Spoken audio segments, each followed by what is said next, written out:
TV at iRacing Live, so don't touch the dial. We'll be right back on the other side.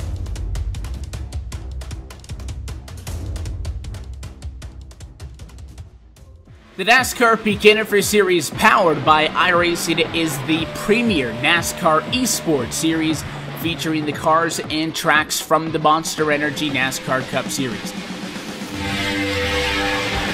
The 2016 campaign saw a return to the top of the mountain by Alfalla as a three-time NASCAR World Champion. The march to that championship was not easy, though, despite the fact that Alfalla took home the most points in series history. It just also happened to be the tightest championship fight we had ever seen. These guys are set for the 2017 campaign, and as it has been for the 7 years prior, it is no longer going to be a straight shot to the championship. We are going to see the biggest change in this championship picture in series history, as for the first time ever, there will be a chase for the championship. We're going to go into the Homestead Miami Speedway at the end of the season with the 4 best oval sim racing drivers in the world absolutely tied in the championship. You just got to beat the other 3 guys out and you will become an official NASCAR champion. You're going to get yourself a NASCAR championship ring and, of course, $10,000. These are the iRacing eSport World Championships, the pinnacle of sim racing competition. You can catch it all season long, live coverage on iRacing.com/live.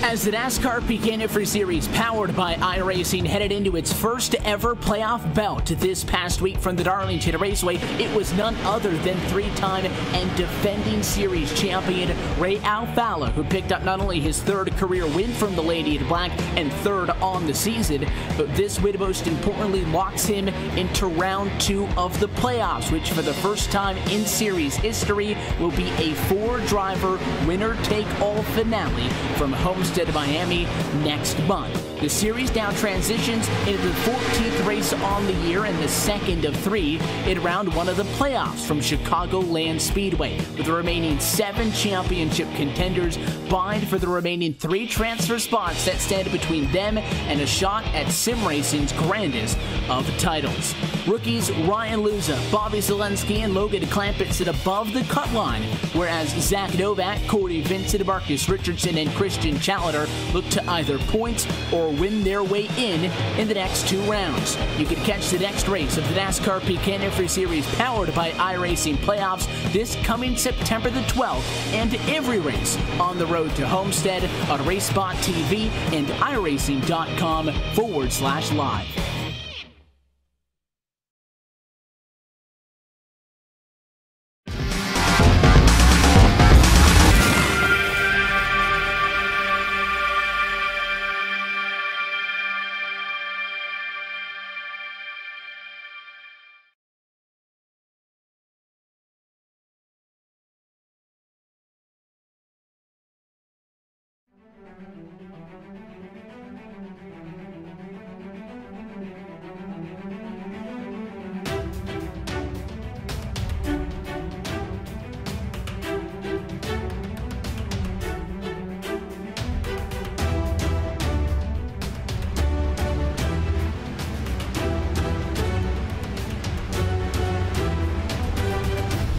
The road to $10,000 rolls through the Windy City, live tonight on RaceSpotTV and to iRacing Live. This is round number 14 of the 2017 NASCAR PEAK Antifreeze Series, powered by iRacing. Happy to be with you tonight from the Chicagoland Speedway in Joliet, Illinois. We say good evening and welcome to tonight's Chicagoland 250, the second of 3 races in the open round of the playoffs. And the team topside is ready to rock and or roll if necessary with you over the course of the night. Myself, Evan Pasoko, joined alongside by Tim Terry and Cam Walsh at a RaceSpotTV booth with our director Hugo Louise downstairs pushing the buttons and bringing us to you this evening. First and foremost, a big thanks to those who tuned in with us just a little while ago for the NASCAR iRacing Pro Invitational Series from Richmond, where we got to see some of NASCAR's rising stars take to the sim. But Tim, it's time to transition over to the guys who kind of do this thing week in and week out in a critical late season playoff race as we roll into Chicago. Yeah, these guys are a little more accustomed to this. We're getting ready to go racing at Chicagoland, and as we mentioned, the playoffs are well underway. 7 drivers looking to lock themselves into Homestead. Ray Alfalla's already done that, but now we've got 7 that are looking to join him, and, you know, a couple trying to get some points as well to maybe lock themselves in on the standings. This one is going to be exciting. It's not sure who's going to take away this one, but I'm sure we're going to find out. There's a number of these drivers that are going to be gunning for it. And let's talk about what the championship picture cam is coming into tonight. Again, 8 drivers in this opening round of the playoffs. 3 races to determine the 4 that will fight for a title at Homestead, Miami in a couple of weeks' time. Ray Alfalla took home the checkered flag just 2 weeks ago from Darlington. He has locked in to the $10,000 winner-take-all finale in a little bit, so he's good to go. Ryan Luza, Bobby Zalenski, and Logan Clampett by intervals of 20, 14, and 9 points are above the cut line. Zach Novak, on the other hand, along with Vincent, Richardson, and Challenger, in the red, but not by a lot. Most of them, in fact all of them really, within 15 points, which is not impossible to make up in one, let alone the 2 races still to go. But I think what has to be at the forefront of the discussion is if any of those drivers in red gets a win, somebody that's currently above the cut line would get bumped. Yeah, absolutely, and I think pressure is going to be a very important part here. Last season, we had a massive race between, of course, PJ Sturgis and Ray Alfalla going all the way down to the wire, and that was very decisive in the championship, though it still ended up going to Ray Alfalla, even though PJ won here. It's a bit of a different picture with so many other people involved in this series in the playoffs now.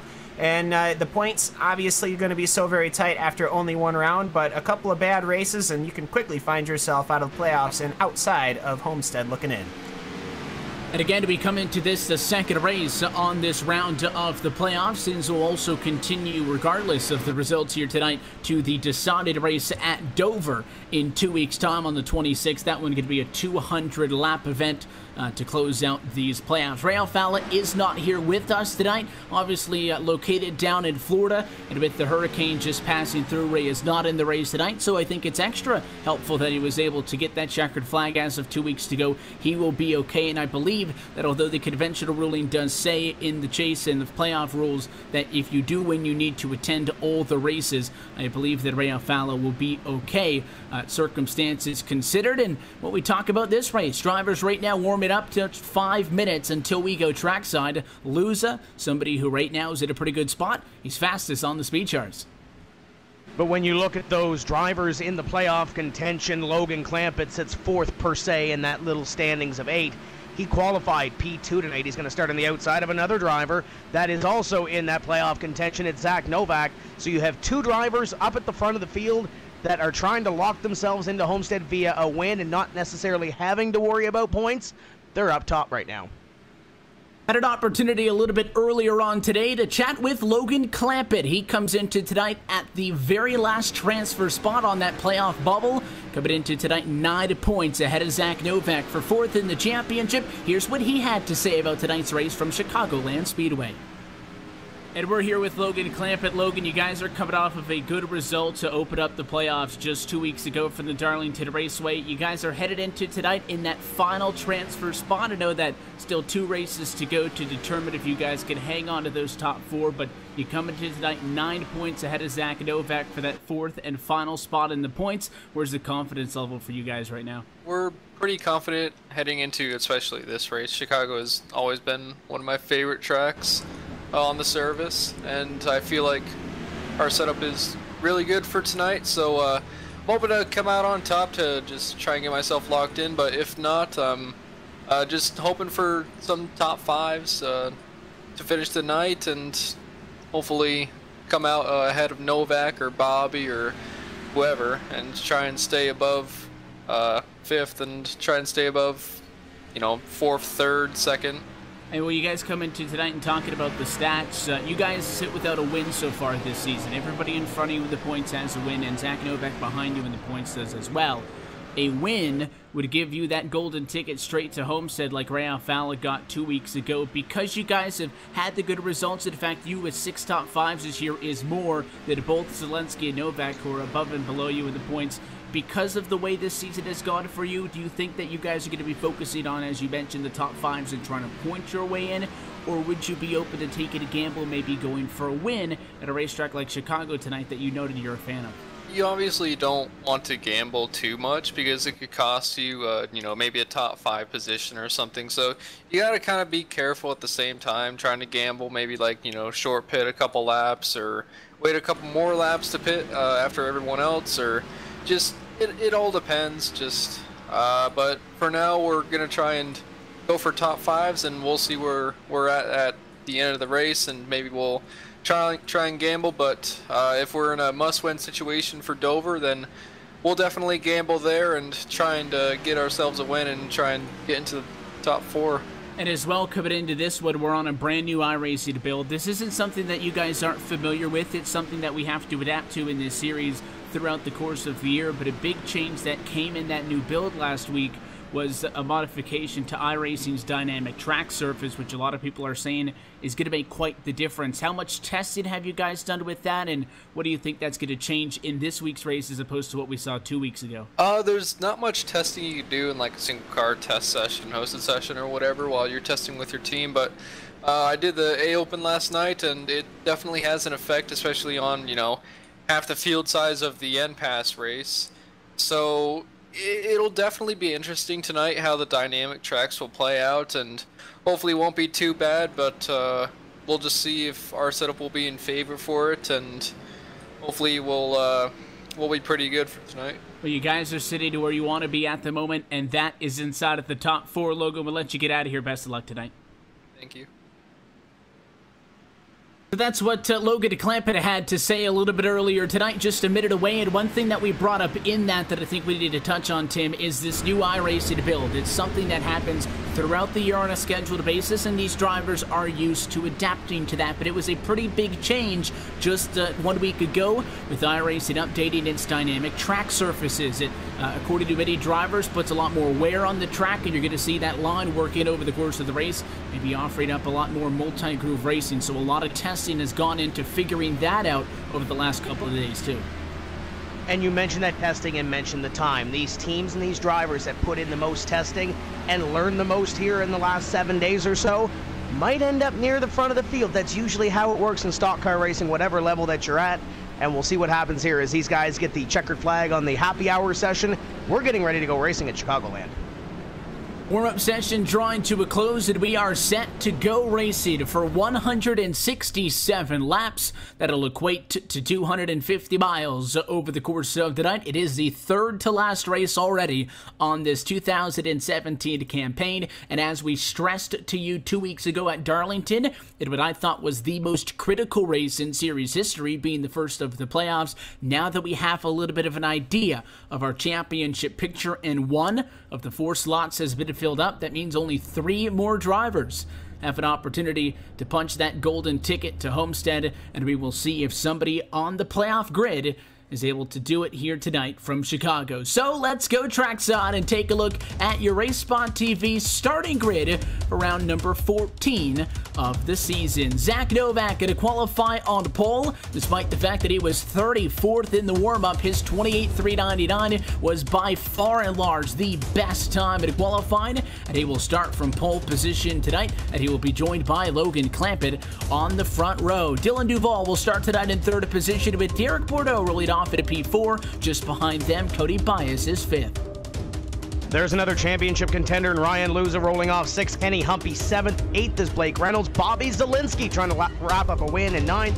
And David Rattler completes your top 10. And Nolan Scott starts in the 11th position. Alan Bowe is outside him in 12th. Michael Conti will start 13th. Corey Vincent in 14th. Andrew Fash in 3rd and 15th. Mitchell Hunt will start 16th. Jake Sturgis 17th. Marcus Richardson 18th. Joe Letterillo in 19th position. And Chris Overland in 20th. Continuing through, Casey Tucker will start tonight 21st, and Philip Diaz in 22nd. Jimmy Mullis 23rd, Chris Shearburn 24th, Dick Ottinger in 25th, with Taylor Hirsch, Chandler Krizik, Byron Daly, Will Cooley, and Michael J. Johnson through 30th. Completing your field includes Christian Chalner, Brad Davies, Jake Nichols, Brian Schoenberg, Ryan Blackford, Alex Bergeron, Adam Gilliland, Timmy Hill, Tyler Hill, Ryan Lowe, and Matt Busa, P41. That completes your field. And Evan, there's a lot of big names back there outside the top 30. There's a lot of big names inside of the top 5, and there's a lot outside of the top 35. We will see how this race plays out, but as always, we're happy that you're spending your Tuesday night with us at RaceSpotTV and iRacing Live. The pace car going to make the sharp left-hand turn down to the safety of the pit lane. Let's go playoff race it again tonight from the Chicagoland Speedway. Zach Novak comes into tonight in the red. Does he punch his ticket to Homestead? Green flag flies, and we're off and away. And a clean start by the 15 is Zach Novak. Novak will go to the lead by 2 lengths over the 44 of Logan Clampett. Clampett falls in the line to second. Still side by side behind them off the start. It's Dylan Duval to the inside and Derek Bordeaux to the outside. Bordeaux had a great start to the season, looking to finish it off strong as he tries to go to the outside of the 42.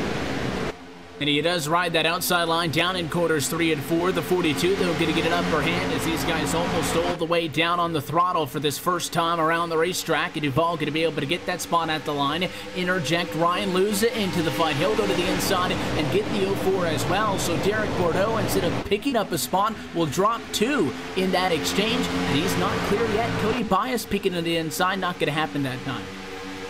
No, not just yet for the lead. They're still going side by side through 3 and 4. Is stuck on the outside well in the back in position number 10. Blake Reynolds, David Rattler, and the car of Alan Bowes. They've been stuck on that outside all since the start of this race. And Logan Clampett, he'll push his way up to the front of the race, and he will start lap number 3 in the first position, probably exactly where he wants to be at this current point.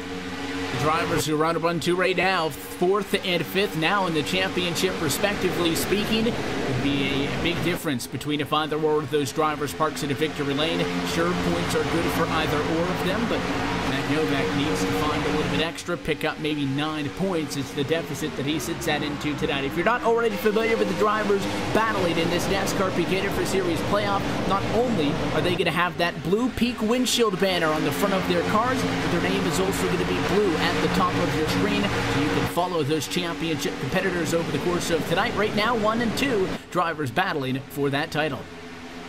And Novak got a great launch down into corner number 3, closed up a little bit on Logan Clampett, but Clampett gets a run off corner number 4. He will lead lap number 4. About a half second back to Dylan Duval in position number 3, who's trying to hold off Ryan Luza. There's another one of our championship contenders in car number 1. Goes to the outside, tries to get this run off of corner number 2, the 42 to the inside, and there goes Luza to the outside. They are even down the back straightaway. The 1 trying to hold it and trying to take position number 3. And something that makes Chicago so unique is you see that 1 now complete the move on the outside of the racetrack and move Luza up to 3rd very diligently, working his way through the field after starting 6th. He's already up inside of the top 3, but Chicago is such a unique racetrack, Cam, because of the curvature on the back straightaway. It's not very extreme, but I don't think there's any point on this racetrack in which that wheel really goes straight up and down. It eases the corner exit a little bit, and it also helps a little bit working into turn 3. Yeah, plus you don't have that chute at the exit of 2 where everyone has to straighten out real quick. Plus you'll also see going past the start-finish line, some of the cars will duck way below what would be considered the apron. That's completely legal here because that's just how the track blends, and it seems to work out fairly well, I think, as the race goes later on. But right now I think that outside seems to be, at least for now, holding out and warming up. Is I think right now 42 cars going on this track. It's going to warm this track up pretty quick. We're going to get the rubber down. I think we're going to see some that outside line start coming into play. I see Michael Conti, he's sticking himself way up there, but he's all the way up in position number 9. Everyone in front of that, though, is sticking pretty low. And we've been used to, as rubber gets put down on the racetrack, the racing groove expanding over the course of the season. But again, the unknown is how is the new track surface and a dynamic track system going to work off of this latest iRacing build with a 41-car field. Drivers have been practicing, and I think the best bet they may have had to get a good look at it would maybe just be in full-scale official racing. But in team practices, you're not going to get that full effect with 4 to 3 cars out there on the racetrack. And right now, we got great stuff going on up towards the front of the field. You got Ryan Luza in first, Dylan Duval in the number 2 spot in his fight for third on back. You got Baez, Bordeaux, and Zalenski. Everybody nice and tightly packed together in top 10. And the great thing about this battle right now, the 27 of Cody Baez has been running the second groove around this racetrack, or at least a little bit higher than the 1 of Ryan Luz and the 42 of Dylan Duval. They tuck up tight in the draft going through 3 and 4 now, but the 27 has been trying to go up high, leaving the door open for Bordeaux, but Bordeaux hasn't been able to make the pass on that inside line, so that might be track wearing in a little bit here. There goes the 04 again. You see the 27 go to the second groove. The 04 tries to get to the inside, bringing Zalenski along with him, but just can't seem to get the run through 1 and 2 to make it happen. And if somebody in this group makes a small mistake, it's going to be very easy for somebody to pounce on him. Look at the drivers way down on the bottom, and then look at Michael Conti in that 5, the peak Ford, a completely different line through the quarter, and it appeared to work that time. He'll power to the outside of the 83 of Zalenski, and they'll dance side by side for 7th spot. Now, more drivers taking the high line down at this end of the racetrack, down in turns 1 and 2, than they did in 3 and 4, and Conti get to complete the pass on the top side, and I think Kenny Humpy likes that call. He'll go top side as well and also get around Zalenski, so he'll drop 2 spots down to 9. Zalenski's holding on to the bottom for right now, but I wouldn't be too surprised if he sneaks himself right on up to the top and starts sticking his way up there. Also a good battle right now between Marcus Richardson and Corey Vincent for what would be 13th position. They find themselves in battling with 2 non-chase contenders, Nolan Scott and Alan Bowes, as the playoff battle is as intense as they could be back down here. As Marcus Richardson, he's been defending from Corey Vincent these last couple of laps, and he's sort of muscled his way around a couple laps ago, and they've been kind of almost getting very, very close to door, which is surprising for lap number 12 of 167. Richardson gets a little loose. Corey Vincent, though, should have the run on the outside. We'll see this battle continuing on between 2 chase contenders.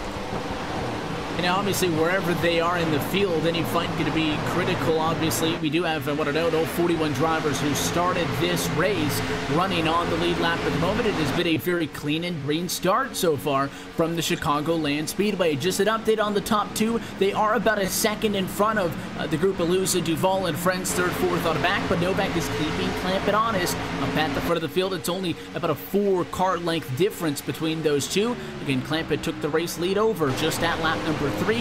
Novak already running a different line, so we're seeing that really throughout the field. Drivers searching high and low to find the best way around. And Zach Novak, the last time through 3 and 4, we'll see if he does it here down into corner 3 and 4. He was taking a really higher line. He's back down low. I think he might have missed 3 and 4 the last time by Evan and lost a little bit of time, but when he's on it like he was on that lap, he's going to close in on Logan Clampett. He indeed does this time. It's just less than 0.2 of a second now between Clampett and Novak up in front. There goes Novak to the outside line, trying to do the same thing through 1 and 2. Yeah, they keep adjusting their lines. The last time by, Novak was on the top, but Clampett was on the bottom. So maybe the 44's looking in the rearview mirror, seeing that the 15's taking a different line, and it has been working. And maybe tried to change up his line a little bit. Didn't really help him out much because that is down to a car length differential in the battle for the race lead. 15 laps now complete, still early on tonight from Chicagoland. Now the 15's going to go to the bottom, so Clampett came up, took away his line cam, and now the 15 will go to the inside of the racetrack. Novak trying to get air to the nose of that car, trying to find a way around the 44, can't do it that time. No, not that time, but he'll stick way to the high side. So both of these guys are trying really the highs and the lows around the Chicagoland Speedway, and they're really not finding anything too different. The lap times have been very similar. And there you see Zach Novak almost mowing the lawn as he'll slide in right behind the Chevrolet of Logan Clampett as they're going into 1 and 2 one more time. I've noticed Ryan Michael Luza also doing the same. Pretty much everyone in your top 10 is really searching for any type of grip, and because of that, I almost wonder if they're delaying the putting down that rubber because they're taking so many different lines. It's going to take a little bit longer to get the track rubbered in. But either way, Zach Novak, he's searching high, he's searching low, but he has yet to find any weakness in where Logan Clampett's running. And I think that one machine may be onto something, because it was, for the longest time, a spirited battle for 3rd, 4th on back, but Luza has been able to pull some ground on Dylan Duval. The 42 is still there. Baez not all that far out of the back end. The top 5 cars are only separated by 1.2 seconds. Pretty good for 18 laps of green flag racing so far, but Luza is starting to walk in on the 15 little by little, and we saw the aggressive move down to the apron by the 15 at Novak. He's not going to do it this time. That apron is oftentimes an option at these tri or quad oval racetracks, but it's quite the bump and their transition, I would say, down from the banking to the flat there on the front straightaway at Chicago, more so than some other tracks that you'll see that move more common, and I think maybe that's why the 15 refraining from hitting it every single time. Yeah, it upsets the car a little bit on that transition. Those top two continue to go at it, about 2 lengths in between them. Keeping my half eye on Michael Conti and Kenny Humpy coming through the field as well. They've made the pass on Blake Reynolds. Reynolds closing back up to the 58. And as you look through the top 10 or so, Evan, that looks to be maybe the closest battle on the racetrack right now, at least in that top 10. Zalenski has fallen back a few spots into position number 10. And obviously still early in this race, but everybody seems to want to find a place to run right now and get some green flag laps in. This time by will be 20 laps completed, and Logan Clampett continues to lead this thing. And the fighting continues to go on throughout the pack cam. The battling we were talking about a little bit ago. Vincent Richardson still very much on there, side by side, in a fight for 13th position. Now, this is a little over 4 seconds off for the guys up front, but a spirited battle nonetheless, because you've got the 21 Bose right up there, the 16 Nolan Scott, and even that 77 Andrew Fayaz, who had a spectacular qualifying effort, we should note, after starting 15th position. He's right up on the back of the 01. So although those are championship competitors and everybody around them is aware of that, definitely nobody pulling over to get out of their way. It is a hornet's nest here outside of the top 10. Yeah, you pretty much get to the rear of Bobby Zalenski, and these guys are running 37s, 32nd point 7s, and then you get back just a little bit way down the track in the 11th position.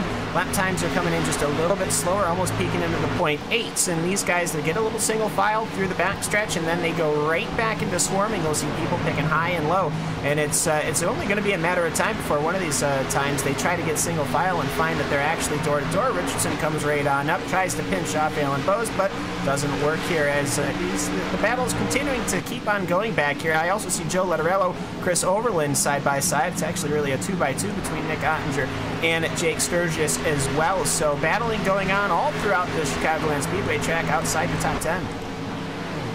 They are still side by side. I mean, you got Bose up at the outside of the Owen of Richardson, and I have a feeling this is going to continue for some time. It's that middle part of the pack, no doubt, between, I'd say, around the 15s and the 20th positions or so, where you do see a lot more side by side prolonged because they get a little bit backed up at a restart. It's harder to work through traffic, but obviously this first run in the race is critical. You do have drivers who, we noted it with the driver who started on pole. Zach Novak did not have a good time in warm-up, was 34th, but started on P1 in this race. You do have drivers that may have a little bit of a better race car underneath them as opposed to a Q car, and it is this opening stint in the race where you're going to have a lot of shuffling out until these guys, I think, can really find where they will be in line for the majority of the evening. And a lot of these drivers are going to come on the long run compared to the short run, as the 77 of Fayash continues to be side by side with the 21 of Bose. Marcus Richardson pulls away from this battle. Corey Vincent on the outside. David Rattler a part of this battle as well. The 09 gets a great run at a corner number 2. Little sideways on the outside for Alan Bose. The inside line pulls even. Great little tilt back there for position number 13 as they continue to run around this racetrack. Logan Clampett had built a little bit of a lead and continues to pull away a little bit from Zach Novak. He tacked on about a 10th that last time by. Luza continues to run in position number 3 as he puts a lap on Adam Gilliland, car number 8, going a lap down here early. First driver tonight to go a lap down, started back in 37th position, but did have top 20 speeds earlier on in the night. I have a feeling that the damage on the front end of that number 8 Chevrolet may be a reason why it is slow at the moment, and he's doing a good job of sticking high and letting your lead lap cars work that preferred lane on the bottom, as now Dylan Duval is able to get on through and clear up him. Maybe a challenge to up for 6th, and here it goes. It's going to be for 7th. Michael Conti, top side, and a Kenny Humpy way down to the bottom. The left side tires were on that white line in the center of the quarter, was able to get even off, but that run off the top side clears Conti to turn number 3. He'll once again go for the top. The 58, the one getting creative, trying to make the bottom work. You're going to use up those tires a little bit more if you're running that lower line, as the 58 tries to find a way through, still unsuccessful. Nobody commits to the apron that time by, but interesting to note just how quick Blake Reynolds and Bobby Zalenski were able to catch up. They seemed to, it looked like Conti and Humpy had a little bit of a gap, but it quickly evaporates as soon as they actually get to the straights. I think it's because every single time that inside line might let off a little bit to suck up behind and get into single file before splitting off onto their angles. And just look at how differential it's getting between the high side and the low side. The high side almost looking like Darlington 2 weeks ago, and the low side looking like what you would normally see on a mile and a half. But it's interesting to see. I think that's why Chicagoland always ends up giving us good racing, as the 66 car is something going on with them. Blake Reynolds running P10 right now. He's got a front row seat to the fight. Bobby Zalenski inside and Kenny Humpy outside. If you want to include the 5 Mission Conti in this, which Humpy was trying to get at a little bit ago, you could call it a four-way battle for position, but it looks like that 5 has been able to clear some of this chaos by a little bit, and in fact, everybody will single file this one out as of the last time by, but it was Blake Reynolds trying to make up for some positions lost. He's back 2 spots compared to 8th position where he started, running right now in P10 as the 83 is Zalenski. Interestingly enough, when Humpy was trying to get around Conti, he was diving to the inside and it wasn't sticking. And now that the 83 gets up to the 58, Humpy runs the regular line, and it's Zalenski diving it down to the inside. He'll go on hold for a moment. Lap traffic to occupy the top of the racetrack as that 8 machine continues to slowly drop back 1 lap off of the leaders. But other than that, a lot going on. Still top 10 and now 31 laps into the opening run. And this battle has been quite entertaining, and Blake Reynolds is going to lose a top 10 position to the Nolan Scott number 16. And here comes Marcus Richardson in the 0-1 car. Richardson, one of those drivers in the playoffs and looking to pick up a win or at least some points that'll try to guarantee him a spot into that finale at the Homestead Miami Speedway. He goes to the outside of Blake Reynolds. He picks up 1 spot and darts right down to the apron. So he'll move to position number 11 and will dispatch Blake Reynolds back to 12th. And Reynolds falling like a stone. The 77 and the 09. It's Fayash and Rattler trying to catch up to the 66 as Adam Gilliland is side by side, or was side by side with the 01 at Richardson. He'll fall back in behind. And down pit road this time, lap number 32, Schoenberg is going to be coming down pit road. And as well, Corey Vincent headed to the pit lane. So, working our way towards what can undeniably classify as a long green flag stretch, we may be getting an idea on just how far on the tires these drivers are willing to push things. At least for your race leader, Logan DeClampett, his best lap was a 28.8 the last time by, a 39. So, about 2 seconds of fall off so far. More drivers talking about pit road. Richardson, Overland, and more. Taking a look up front, Logan DeClampett will pit from the race lead. Yeah, it looks to me like Corey Vincent might have got the undercut on everybody. Your first chase car, your first playoff car to get into the pit lane, as well as Mitchell Hunt and a couple of other cars further in the back. And then here comes the mob coming down pit lane, down to 50 mile an hour. Zalenski seems to lead them right now. We'll see exactly where everyone manages to get themselves out. I'm pretty sure, though, Logan Clampett, with his pit stall up front, the lead gap that he had will probably get off before everybody else, unless something goes wrong. Zach Novak, who assumed the race lead after we saw Clampett come down to the pit lane in no rush to pit quite yet. He will stay out. Meanwhile, Luza is down pit road. You're going to get a second look at Bose get it into the wall in just a moment. But Luza, he was nice and clean onto the pit lane. Michael Conti also coming down pit road. You've got Nolan Scott down here on the 16 machine as well. So a handful of drivers pitting this time. And you got a mix of drivers coming in and coming out. Not only can pit road be a treacherous place, but out on the racetrack can be very dicey times when you've got fast cars on new tires and old tires trying to limp to pit road out on the racetrack at once. Zach Novak, though, likes the fresh air. He's back out in front and continues to stay out.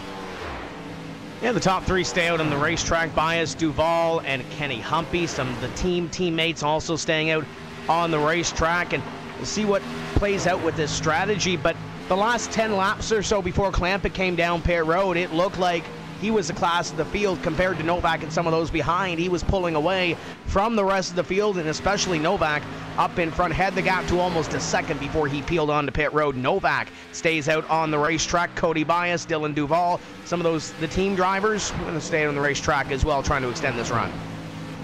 And obviously the short pit, I think, is the call that most guys would like to go with. Diaz, somebody who's just working off of the pit lane right now, and the gamble that you take with the short pit or the early pit is that you go a lap down. We're only showing 11 drivers on the lead lap right now, 12th position through 39th are one lap down. If a yellow were to come out at the middle of a second green flag service, which we've seen a couple of times this season, it really bites those guys that have pitted, and it really benefits those who stay out, which is why you tend to see drivers towards the back of the pack stay out a little bit longer. The likes of really 5th on the back on track right now, Fayash, who started 15th, Mullis, who started 23rd, you got Shearburn from 24th, Cooley from 29th, and etc. Those are the guys who could maybe risk a little bit more of a gamble, hoping that this falls in their favor. But I find it a little bit surprising. Zach Novak from P2, who's now your race leader, continues to stay out. You just saw Logan Clamp to go by him on fresh tires. That's how big a difference is of about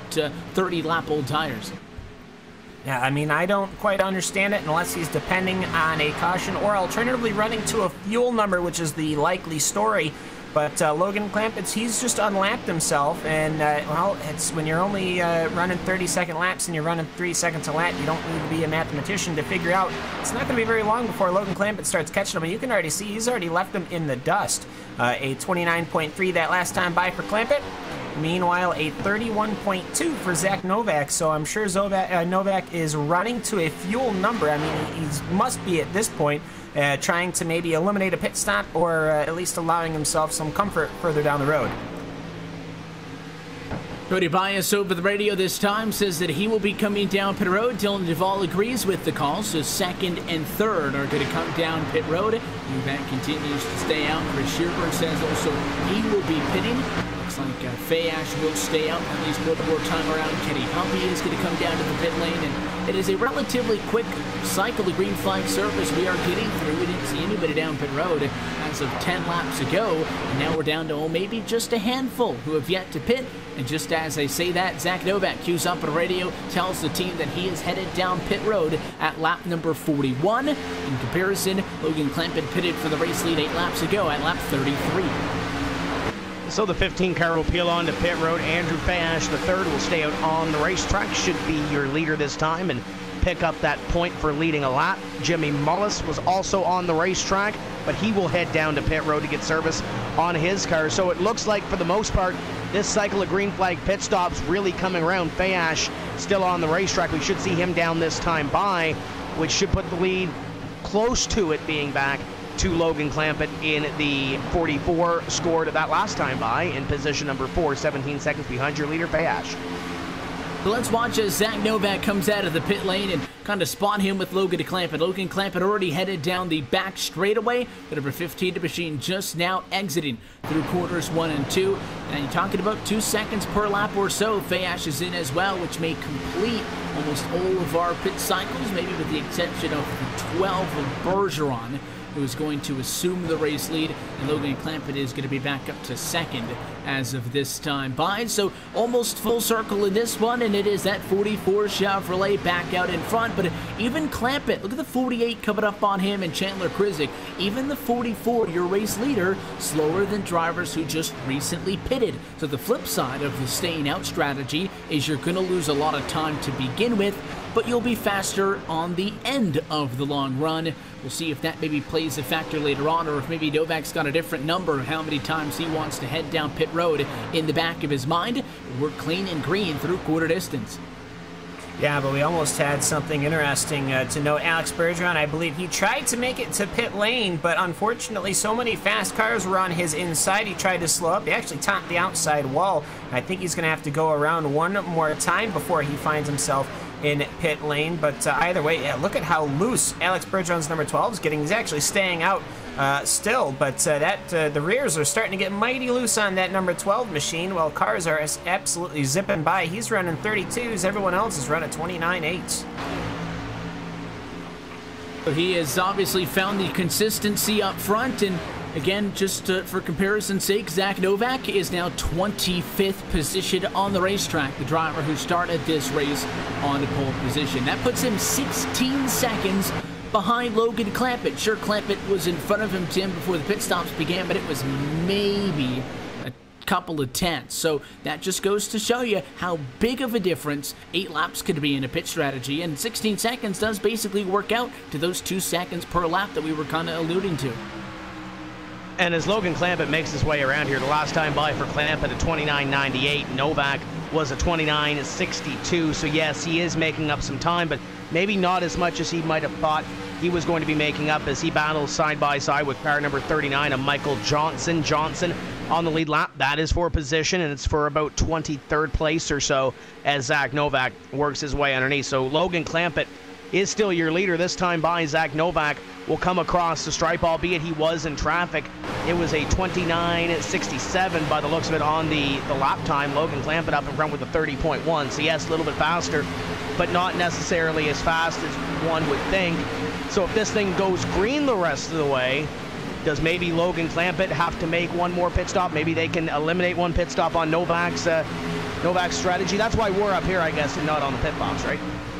I think it's a fair point that if you're going to lose 2 seconds per lap, but then only pick up 3 per when you get back out onto the pit lane, it may not be the best call. But again, I have to wonder, Zach Novak was able to go 8 laps more, and it took us to quarter distance. So if just the basic math says that that's going to be 3 trips down to the pit lane, if he can go 8 laps, then he can, if he goes 16 laps and further, not going to matter. Caution, spinner down the back straightaway. Problems with Brian Blackford in the number 22 machine. Spinning out of turn 2, he was running in the number 7 spot, and a yellow flag comes out. That is not good news for Zach Novak's call, as we'll get a second look at this one with contact between the 22 and the 66. Yeah, 22 is running the outside line. Blake Reynolds was on his inside with Cody Bias in pursuit. Blake Reynolds just slid a little bit up the track. He straightened out a little bit and tapped Brian Blackford. It was the simplest of taps, and he managed to loop that number 22 around almost in a perfect 360, and he got it started again, but obviously reached for that big yellow button. And then we are now under our first caution after 48 laps of running and 1 full green flag pit stop. I'm pretty confident, though, everybody is coming down pit road. And that'll obviously take away from the can you eliminate a pit stop from the strategy game, because everybody is down pit road, including Logan Clampett, who decided to pit at lap 33 in first, and Zach Novak, who pitted at lap 41 in 20th position. Everybody going to be to even keen. You might see a little bit of a difference here on pit road between 2 and 4 tires, but Clampett is down at the pit lane, and he has the advantage of having one of those final pit stalls. Looks like he's not only going to go with fuel, but he will make a 4-tire call. So Clampett going to go with left and right sides. Race off of pit road was close. Luza and Conti right there, but 44 will maintain control. Yeah, the top 3 exiting just the way they came in was Zalenski, and it looks like Bordeaux, your top 5 behind them, and looks like status quo for most of these guys. I'm seeing Nick Ottinger coming out from the top 10 off of pit road. He came in a little bit deeper in the field, so maybe he took some strategy, but nevertheless, most of those guys near the front of the field, Evan, coming out where they were, with Logan Clampett leading. Now, I'm interested to see on this next green flag run. Obviously, the 15 of Zach Novak has a really quick race car.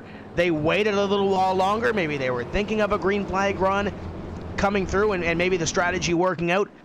I know it is early in this race. We've still got 2/3 of the race to go, but do you throw a Hail Mary now? Just saw a couple more drivers come back down to the pit lane, but it appears that Andrew Fayash in that number 77 machine will stay out and go to the race lead. And as we noted, he was one of the drivers who had just recently come down to the pit lane. He stayed out much longer than the average, pitted between, rather, I guess completing lap 42 is a better way to say it, and coming to take lap number 43. So he was on pit road only laps before the yellow flag came out. I think there's no doubt that this strategy call is going to put him at a disadvantage tire-wise, especially because Clampett, Luza, Conti, and everybody else went with 4 tires. I think he might stand a better chance if somebody went with 2, but it's not a terrible call, Cam, as long as Andrew Fayash doesn't fall below where he was running before. Then I guess it's all a net win again. And for him as well, he was on the same call as Novak almost lap for lap, so he was much deeper in the pack than where he started in 15th. So I like this call, courtesy of the 77. Well, not only that, we have to remember the caution came out a couple of laps ago, so he's got 8 laps on his tires, so really he's only got about 5 laps on them, and actually he'll shift on down to the apron. Is that he's coming down to pit lane, or is that just might be saving some fuel? And I'm not quite sure. He's still not dedicated to it one way or another. No, he's staying to the inside of the apron, way past the commitment cone. But either way, though, interesting to see here. He's got his strategy. He wants to stick on to it, and we'll see what happens as they go across the start-finish line and the pace car lights go out. We get set to go back under green flag racing conditions. We'll have 52 laps complete from Joliet, Illinois. So just past as we noted, quarter distance in tonight's Chicagoland 250. The opening portion of tonight's broadcast is brought to you by Peak Antifreeze and Coolant, the official antifreeze of NASCAR and a proud sponsor of the NASCAR Peak Antifreeze Series, powered by iRacing. So reset button, Fayash in control, Clampett goes to second, and Luza will restart third. Does the one get stuck behind the 77, who tries to find the grip but get going under the restart conditions, or does the 44 at Clampett being forced out to the outside now in second maybe open up the door for somebody back on the second or third rows to make a move to the inside of the racetrack and try to do something with them? Nonetheless, this race has moved at a very quick pace early on, just on the doorstep of 115 laps to go as we get sent to go back green flag racing from Chicagoland. Can Andrew Fayash pull out the strategy call and get in front, or the 44 and the 1 eat him up off of the restart? Pace car down and in into the restart box. American Ethanol green flag as we go back at it. Clampett on the best start, but the 1 missed the shift.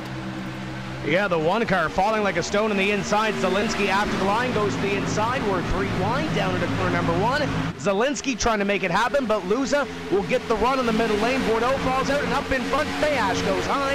Here comes Logan Clampett to the inside, and Michael Conti following him through in the peak number 5.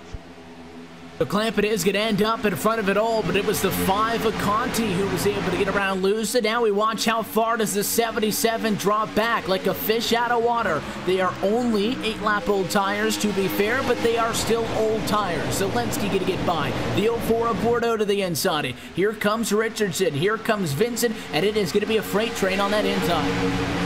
Now, as long as he can slot in somewhere, he'll still have a net gain of probably 5, 6, 7, 8 positions. So for Andrew Fayash, he might have been counting on perhaps another quick caution. Yellows do breed cautions, but you know what, though? With how much room we have here at Chicagoland Speedway, I don't think yellows are that familiar of a thing. Ryan Michael Luza, he's already dipped into the apron. He's got his new tires. He wants to get them used. He wants to see if he can catch Logan Clampett. And in between Logan Clampett and Luza is Michael Conti, so a non-playoff contender sitting right there in second position. I have a feeling, though, Michael Conti, he is going to want to take the W here at Chicagoland. And we most certainly see these drivers really starting to spread out off of these restarts. 2 and 3 lanes being utilized side by side for a second. Here comes Luza trying to get that spot back. It had looked like off of the restart, Tim, that he was going to have a great go at it. Clampett didn't have the best restart on that outside. The one was pulling even with him, and it all of a sudden was very slow. I think he missed a shift on that. It didn't look like tire spin, and that ended up costing him 2 spots. That's how Conti was able to get up in front of him, and I can promise you that that number 5 Ford is not going to let him by without a fight. But now that number 1, as you mentioned, on that restart is going to be determined even more to trying to get back up to the front of the field. Goes all the way down to the grass on the front straightaway, and he'll look at the number 5 of Michael Conti for position number 2. Got that great run down into corner number 1. The 5 lets him have the inside line, kind of baits him to that inside line, lets him have the room to operate, but the 5 gets the run at a corner number 2 on that outside line. He'll maintain that spot. Logan Clampett trying to drive away from these two as Michael Luza dives it down to the inside, trying to take position number 2 away, drifts up the racetrack and back all the way down to the grass in the front straightaway. And that's all the way down. Left side tires right on the edge of it. They'll stay side by side. It's good news for Logan Clampett. The longer this goes on, the 44 is going to have a better opportunity to try to stretch out what is only a 4/10 of a second advantage once more. Again, though, inside works into the corner. And Chicagoland, not a racetrack that's banked incredibly like some of the higher speed 1.5 mile intermediate racetracks like in Atlanta or a Texas, but still 18 degrees. Cam is plenty on the top for Conti to be able to wind it up and get that great run coming off each and every time to stay in front. especially when it is continuous pretty much around the entirety of the circuit. We'll note here, as Luza, he seems to be falling back just a little bit. His lap times are right on par, at least they were until that last lap with Logan Clampett, but unfortunately with that car in front of him, just not able to capitalize on it. I will say, the battle between Marcus Richardson and Corey Vincent hasn't cooled off one bit. They are still together, but they have cleared about 4 or 5 different non-playoff cars, so now you've got an absolute boatload of playoff contenders sitting in your top 10, and I'm sure once Richardson and Vincent catches the rear of Derek Bordeaux, who just missed the cut, I'm sure he's going to want to race them hard, but once they start getting there, we're going to have a very big battle on our hands, but not just that, but a very risky battle. If there's a single incident up here that clunks a couple of cars, we're going to get a massive shift in the points, but hopefully we can avoid that. Something else that we're seeing, and we saw this on the first run as well, is there's not a lot of separation. Sure, we're single file inside of the top 10. You do see drivers continue to work different lines. The 04 down to the inside. Richardson following Bordeaux. Meanwhile, Luza, Zalenski want to ride that lane that's about a car length and change up off of the outside wall, but it's still nice and condensed. The top 7 cars within 1.5 seconds of each other. So even if it's not an incident, something that's just simple as a mistake, somebody gets loose, somebody catches the fence, you're so tightly packed up front that maybe somebody behind you kind of can't get out of the way and gets into you, or just simply a mistake would have cost you a lot of spots. But I'm really enjoying watching drivers try the high side one time and then go to the bottom the next time around, trying to figure out what is the best option. I don't think there's a clear consensus quite yet. They're definitely searching around this racetrack. I look at Bobby Zalenski right now, back to the inside line through 3 and 4, trying to make up some time on Ryan Luza in front of him, who took that outside line around 3 and 4. And now the 83 car, like he did the last time, went down into the apron area. Doesn't go there this time by, so they're still trying to even search on the front straightaway as to where to go. Do they go down to the apron and near that grass like Luza was a couple of laps ago, or do they stay up on the banking of the racetrack? Zalenski in 4th. He was in 10th place prior to those pit stops happening. Started to move back up towards the front, but now sitting in position number 4, looking to make things happen from the top 5. Just a quick footnote, Zach Novak in car number 15, battling with Chris Overland. Overland on the inside, Novak on the outside. That is the battle for position number 12. Remember, Novak got caught with that caution flag. He was in 20th, and now he moves his way up and a little bit closer to the top 10.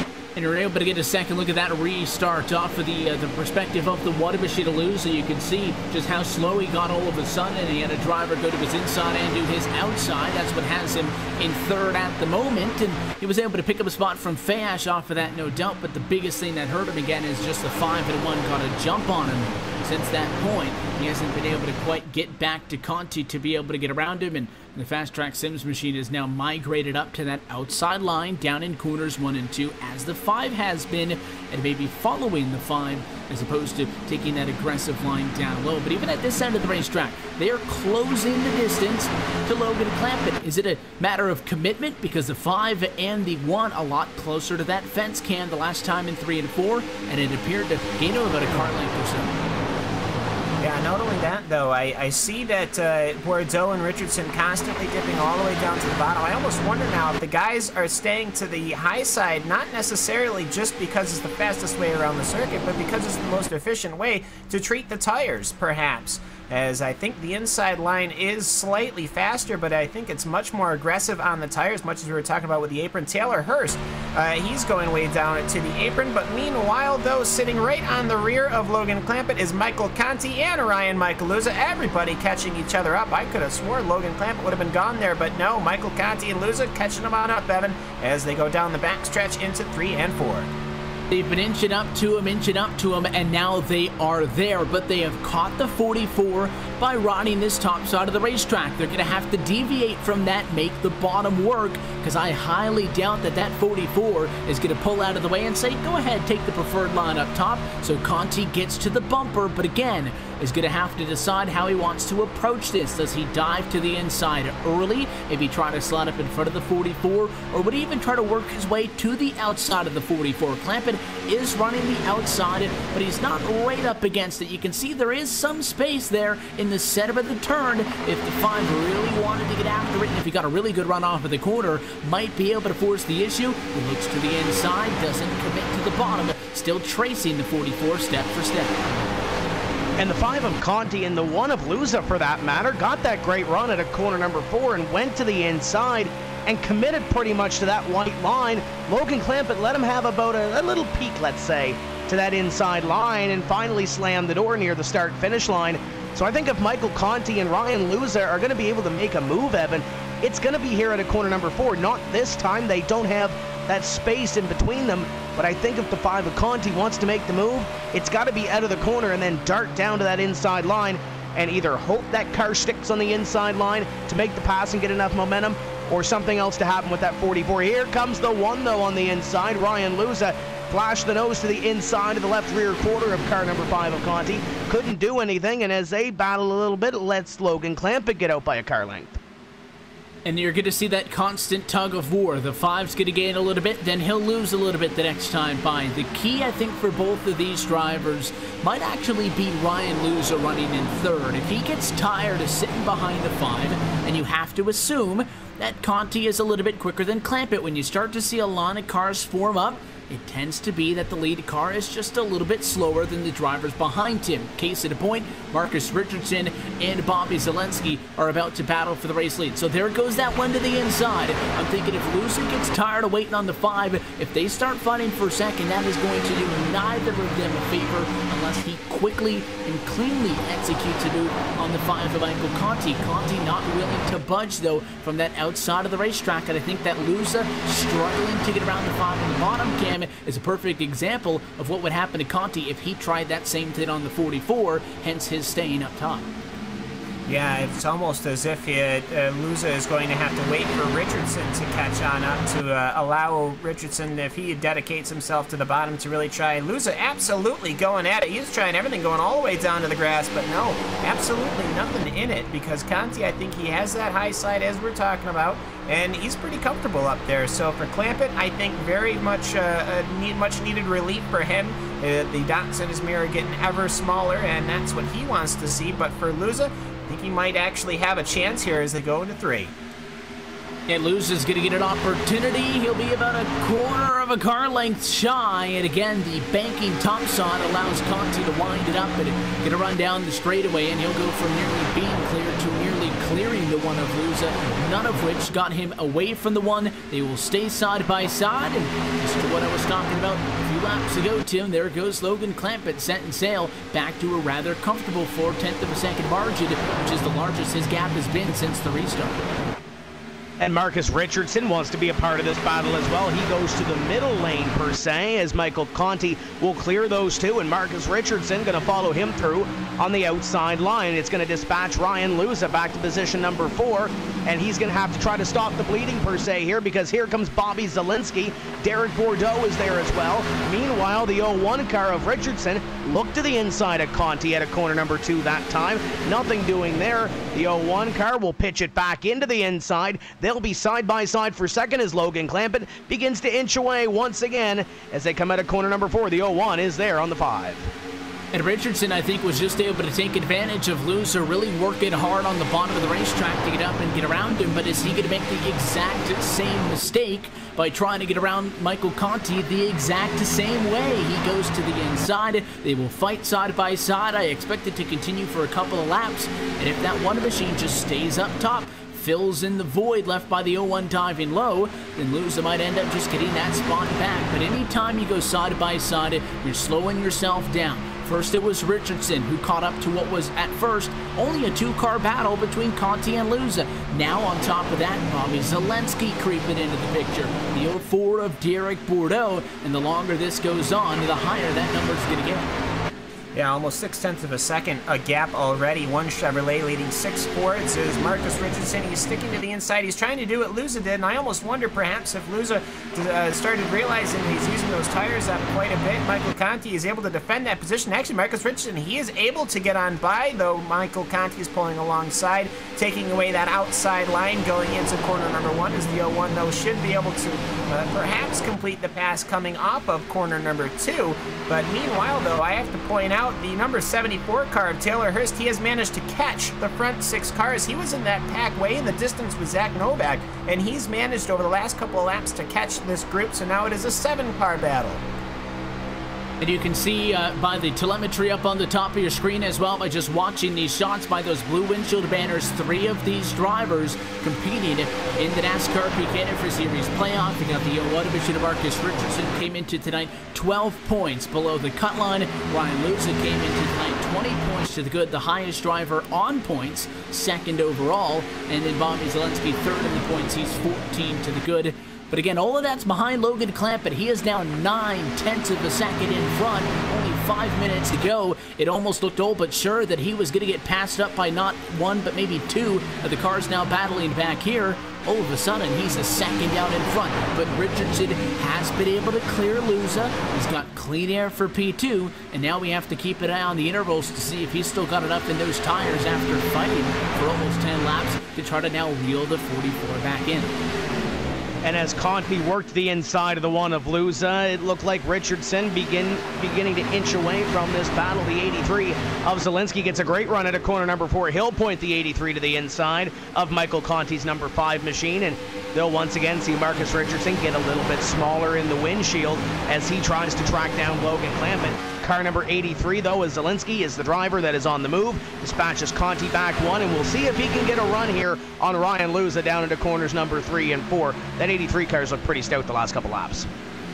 And he's been improving over the course of the night. In fact, so has Conti. Conti started back in 13th position. He's been able to move up to P4. Zalenski's up 4 spots himself to get to 5th. But Taylor Hurst, somebody who we haven't talked all that much about, is wanting to get right up in this thing as Conti's going to lose that spot to Zalenski. The 74 is right now, I think, the second biggest mover in the field, plus 20 positions to run in 6th at the moment.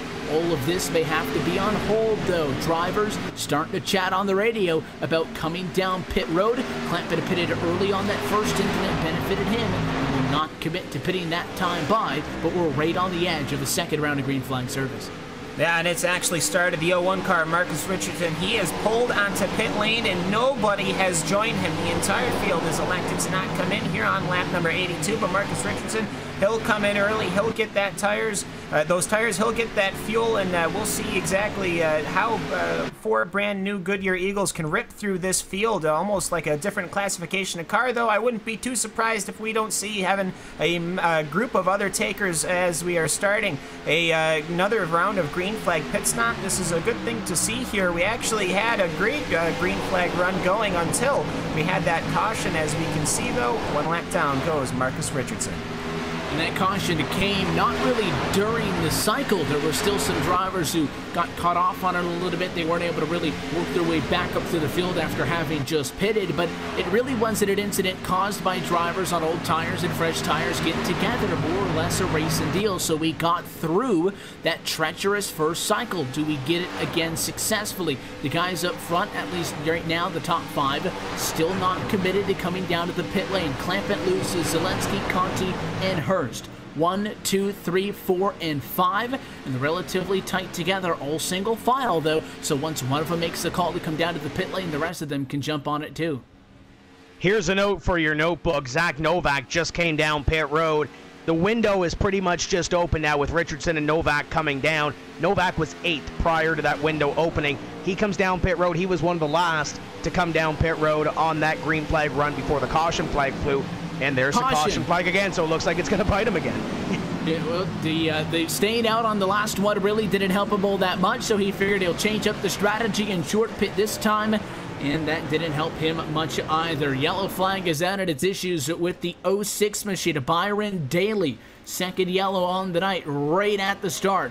A green flag pit stop is going to catch up those drivers who pitted in. It looks like Daly may have been trying to get down to pit road. He slowed up right in front of the 35 and got tagged by Chris Shearburn. Byron Daly did say that he would be coming down pit road that time.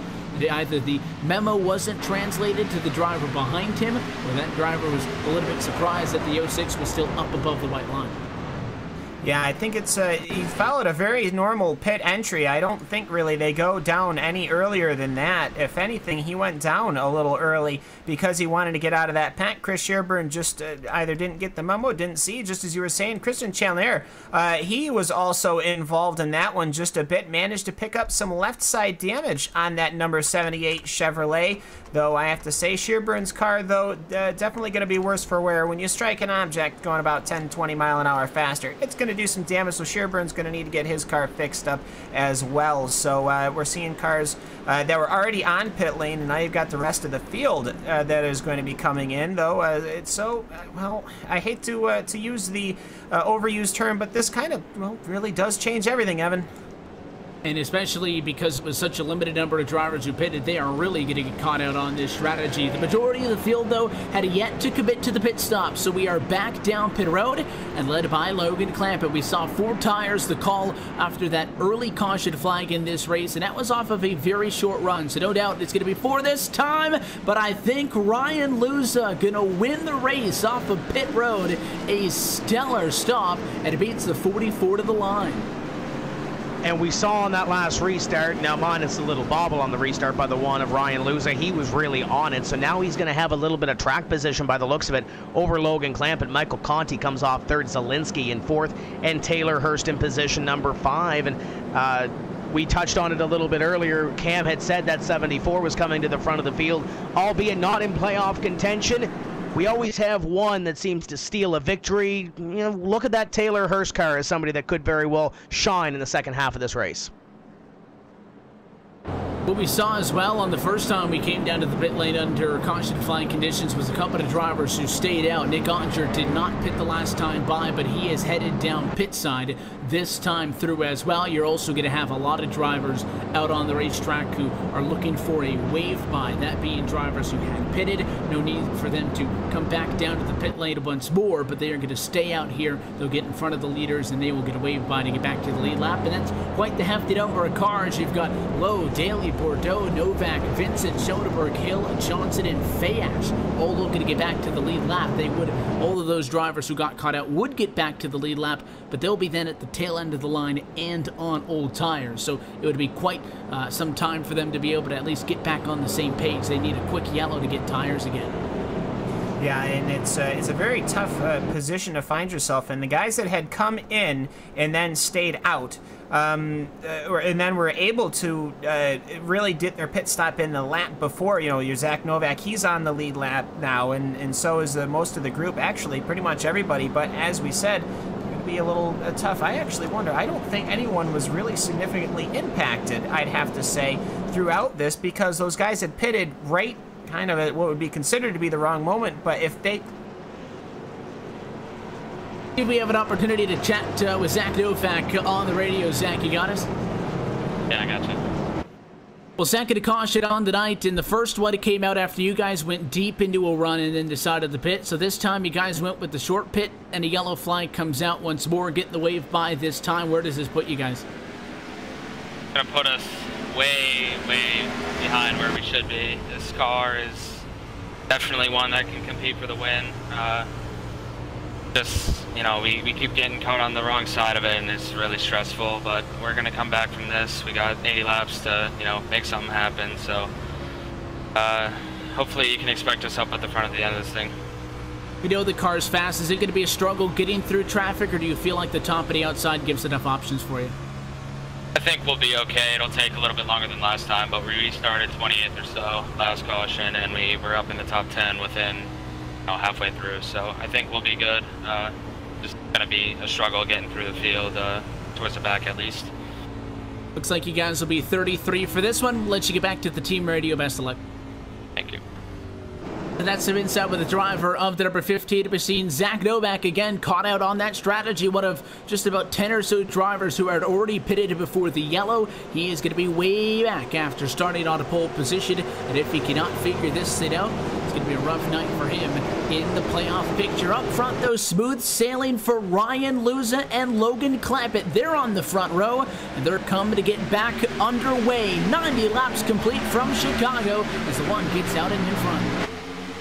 No hesitation that time. Ryan Luza takes that lead down into corner number 1, and here comes Conti on the inside. And there's Cody Bias in the 27 car. The 27 is back in the top 5, and Bias is battling with Zalenski on the outside. Top 3 get single file. 27 remains on the inside of the 83 as they dance down into corner number 3 for position number 4. Clampett gets a run on Conti as Bias clears Zalenski.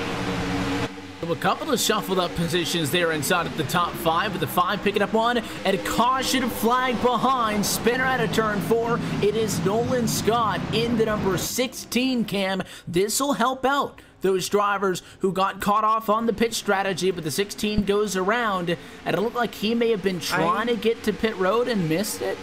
Yeah, I don't really know what was going on because he hadn't committed. I'd almost gather something went wrong hardware-wise or something, because the car was working perfectly fine, and then it rapidly decelerated, but he didn't even steer the wheel towards pit lane. And then once it went to the inside, he ended up just looping it around, and finally he's got himself onto pit lane. But yeah, very strange decision that he would come in under green right after that caution period, so not quite sure what Nolan Scott was doing there.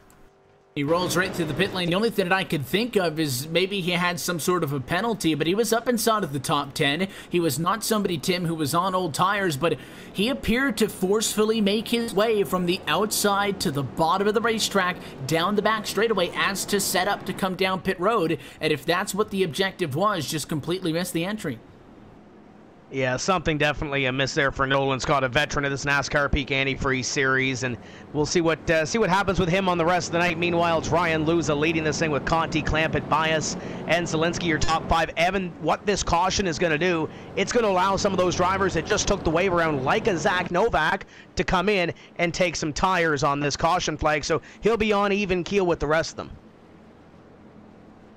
We do see the drivers towards the back of the field trickle down to the pit lane, because again, this is what they basically needed. Quick yellow, they can get back on even frame with tires. They're still going to have to work through the traffic, but they're at least at a little bit less of a disadvantage. And with this last caution flag bringing us through and past the halfway point tonight from Chicago, let's take this opportunity to take a look at our iRacing Midway Race Break, brought to you by iRacing, the leading online racing simulation developed from the beginning as a centralized racing and competition service. iRacing organizes, hosts, and officiates races on virtual tracks all around the globe. And in the fast-paced world of esports, iRacing is your one-stop shop for online racing, with officially sanctioned series by the likes of NASCAR, IndyCar, IMSA, the World of Outlaws, and more. Ryan Luza is your race leader at lap number 94, trailed by Michael Conti, Logan Clampett, Cody Bias, and Bobby Zalenski inside of the top 5. Taylor Hurst up 20 spots, rides at P6 at the moment.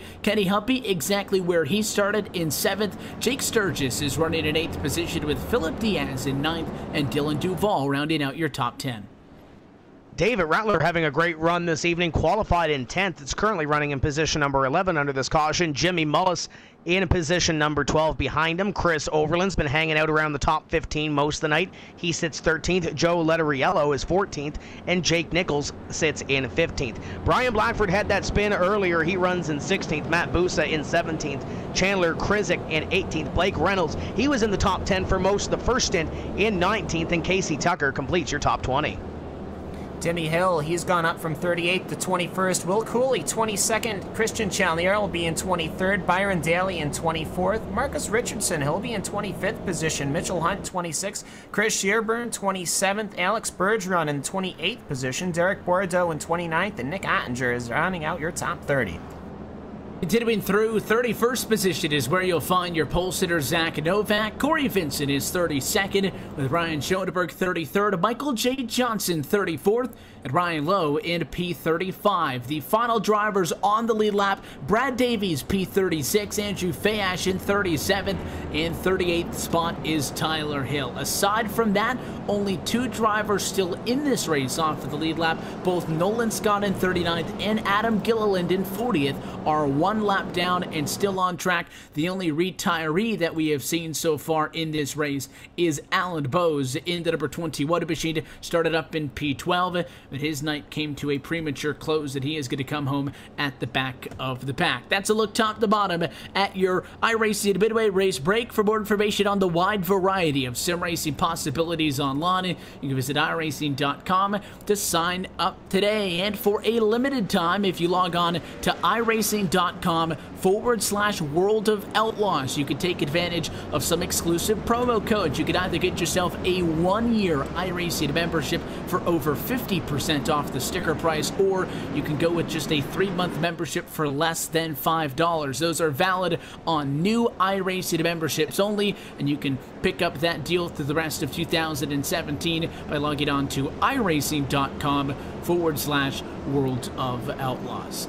So for a race that has been really green, the second caution flag brings a third out quite quickly, and the pace has slowed at the midway point in tonight's Chicagoland 250. We do go back green, though, as we put 96 laps behind us of the 167 on the evening. Changes on the front row. Conti was able to get around Logan Clampett on the last restart, so they swap out positions. Conti to the outside of row 1, Clampett to the inside of row number 2, Bias 4th, and Zalenski to round through your top 5. The pace car down. Does the one hold them in the box, or does he go right away? He'll hold them, bring them slow into the restart box. Right foot down, and we go back underway. Good jump by the one to try to get clear, but again, slow through the gears. Here comes Conti.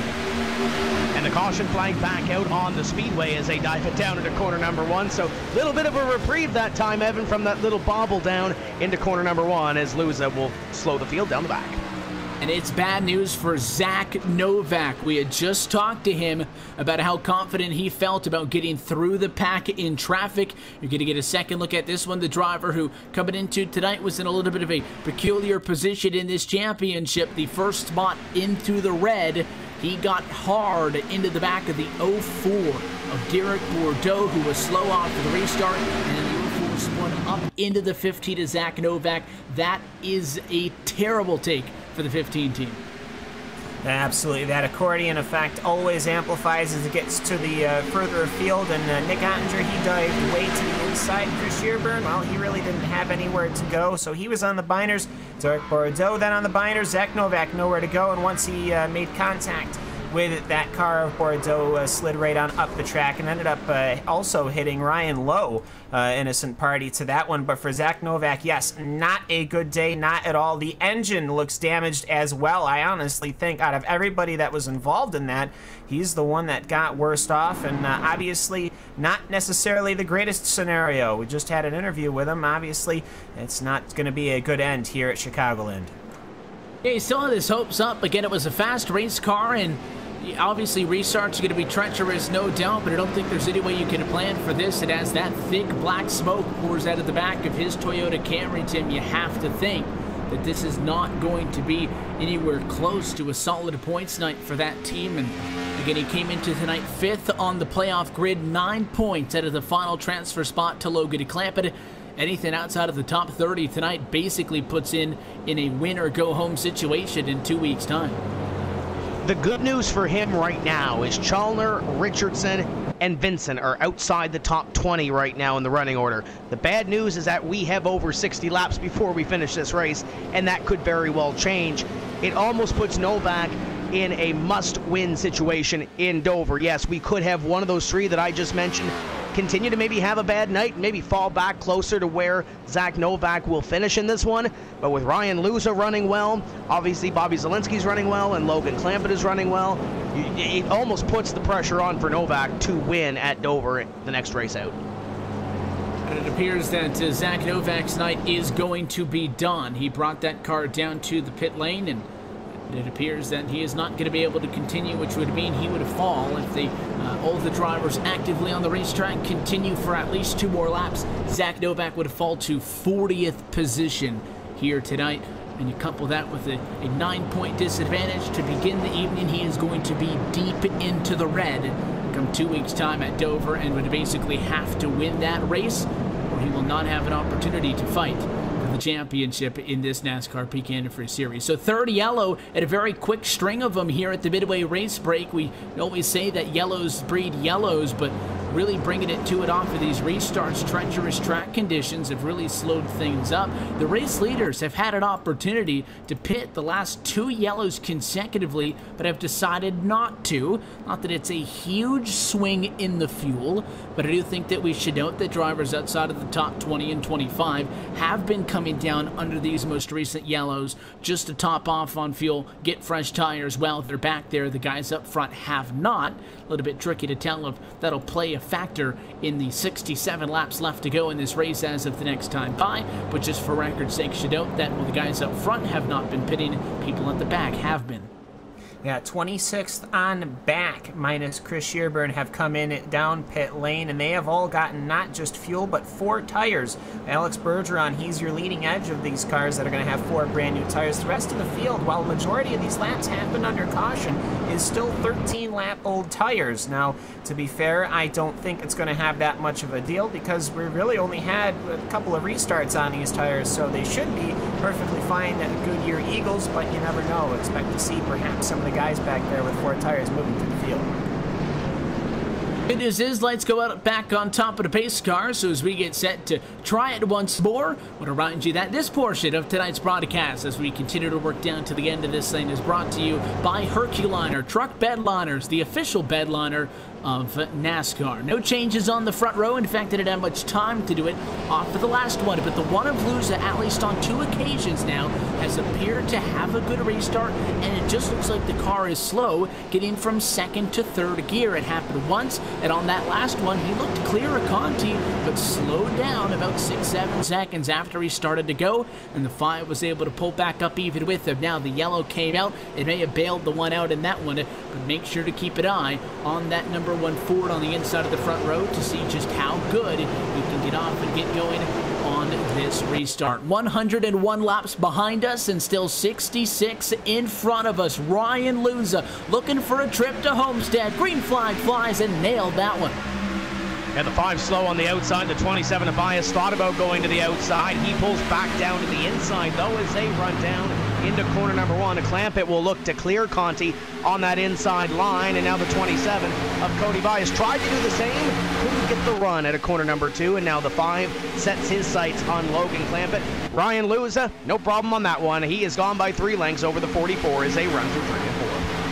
And Luza, I think, in coordination with that 44 Clampett, who was able to pick up a spot on Conti, as you said, that lap, have been the 2 fastest cars so far tonight, especially now that Novak is out of this thing. I think that the 1 and the 44 have the best opportunity here. It may come down to just who gets a better jump off of a restart. Clean air can be huge at a 1.5-mile intermediate racetrack. We'll watch the interval between those 2 up front and see if Luza can get away or if Clampett can reel him in and make it a battle for the race lead. We are not in the final stint to the end of this race. Drivers will still need to come down pit road one more time. That's also something to keep in mind. Yeah, and also something to keep in mind is just how these guys are treating their tires. Ryan Michael Luza, he had no hesitation going underneath the apron and really trying to get as much as he can. I think he wants to try to build as much of a gap to Logan Clampett as he can, because he knows from his experience the last quite a couple of green flag stints that if you're running side by side, you don't really get to go anywhere. And if Michael Conti and the rest of the gang catches on up to Logan Clampett, he's going to hopefully expect that the same thing happens. But in reverse, we have a yellow out on the track. Big check it out down to corner number 1, and it is Brian Blackford in the 22. He is at least one of the drivers in this one as he went for a loop, and it was the number 22 of Brian Blackford. A caution flag will fly at lap 105, and very similar incident to what we saw with him a little bit earlier on. The 22 and the 66 just got together. Looked like maybe the 22 was expecting Reynolds to go to the apron. He did not, and just kind of held that seam all the way through, and they merged into each other. And it was the 22 who went for a ride for the 2nd time tonight. And it almost looked like he had it saved, or relatively saved, at least underneath him, and then Will Cooley gets into the back of him. But for Cooley, there was really no place to go and no time to react to what had happened in front of him. So little chain reaction wreck following that little contact between Reynolds and the 22 of Blackford to bring out another caution here. This will put us with under 60 laps to go, and what you mentioned, Evan, these drivers about 30 laps or so on their stints. It's going to pretty much break up this race if it does go green to the end. And with the yellow flag coming out and the race leaders potentially pitting this time, it looks like the one Luza is not going to commit to it. Ryan Luza stays out, and he draws Clampett out at the last second. Conti does pit, though. So a split decision up front. The point I was going to make is pitting right now does not get you into a one-stop window. So Michael Conti appears to be in the minority coming down pit road for tires. Yeah, I gotta say, I think this is the right call for the guys staying out to stay out. Well, you haven't really had enough laps to really even put heat cycles on these tires. It seems that we've got, what, 4 cautions now real quick back-to-back, so just a couple of starts on them, and I think they're going to continue to hold them, especially with how many cars had stayed out. It's going to prove pretty prudent that the guys that did come into the pits will need to get their 4 tires. I think we can see Luza, he goes right to the inside of the apron. It wouldn't be surprising if he's trying to save as much fuel as he can just in case he needs to make a run, but either way, though, no matter what, everyone's going to have to come in down one more time. And Luza, just for context here, was last on the pit lane at lap number 88. If we're talking about green flag laps, you probably don't want to push it from lap 88 to lap 167. But because so many yellow laps have been run since that point, they're only using about half the amount of fuel, and they're saving the tires. Tires are really the primary reason why we've been seeing drivers come down to the pit lane. You can go at least, we know people have gone over 40 laps in this race, so if these guys can stretch it 20 more laps, they'd be able to get to that window. We said that at least the majority of the guys up front decided to stay out. Tim, one driver who did come down, and we saw it from up front, was Michael Conti, and I think you've got him on the radio. Yeah, Michael Conti, driver the number 5. You got a copy, bud? I got you, Tim. So what happened there? I know there's some guys that stayed out. You came down pit road. Whose call was it, and what's the thinking behind the call? Well, as you guys have seen the whole year, we like to do things a little bit differently over here at Team Conti with the Peak Ford. So we are going to go off strategy here and try to make up some spots with some fresh tires. There was a couple heat cycles there with those quick restarts. So, you know, here's to hoping that they don't wreck right in front of us and we can pick them off with some new tires. So we've been really good tonight. This Peak Ford is awesome. Once again, we're running really well. Unfortunately, we are not in the playoffs, so that gives us some added ability to be a little bit more, you know, creative with our strategy, and that's what we're doing here. So I'm looking forward to this. This should be fun, and hopefully we can get this Peak Ford back in victory lane. And you're going to have your teammate back there as well, and Brian Schoenberg. You mentioned these next couple laps on this restart are going to be key. How key are they going to be to picking up some positions here right off the hop when everybody's bunched together? Well, we're just going to have to sit this thing up top and try to pass everybody where they're not. I'm assuming everybody's going to flock back to the bottom here like they've done the last few restarts. And although it does wear the tires out a little bit more when you run that top when it's green like this, you know, we have fresher tires. So hopefully it should work out. It's a really good car. I like passing cars, and this gives us an opportunity to do so. 1 to go. We'll let you go now, and we'll see what we can do at the end of this and maybe talk to you after the race. Thank you, Tim.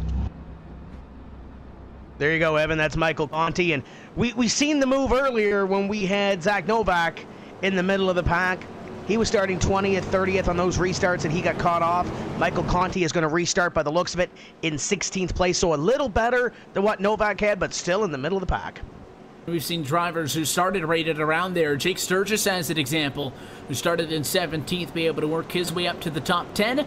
So it is not impossible for Michael Conti to be able to work his way back through this. And in fact, 16th is only 3 spots further back than where he started. In 13th position, he's done it once. The Peak Ford is just going to have to try to do it once more, with substantially less laps left on the board, as this one going to come inside of 60 laps to go. So a handful of short stints. The majority of the drivers, in fact the top 15 to make the math easy, have stayed out. They have not pitted. Do the old tires hurt them at all? Here comes Luza on the inside with another good restart. He'll pull a car length on the 44. Clamp it down to quarter number 1 as Bias going to make a challenge to the inside.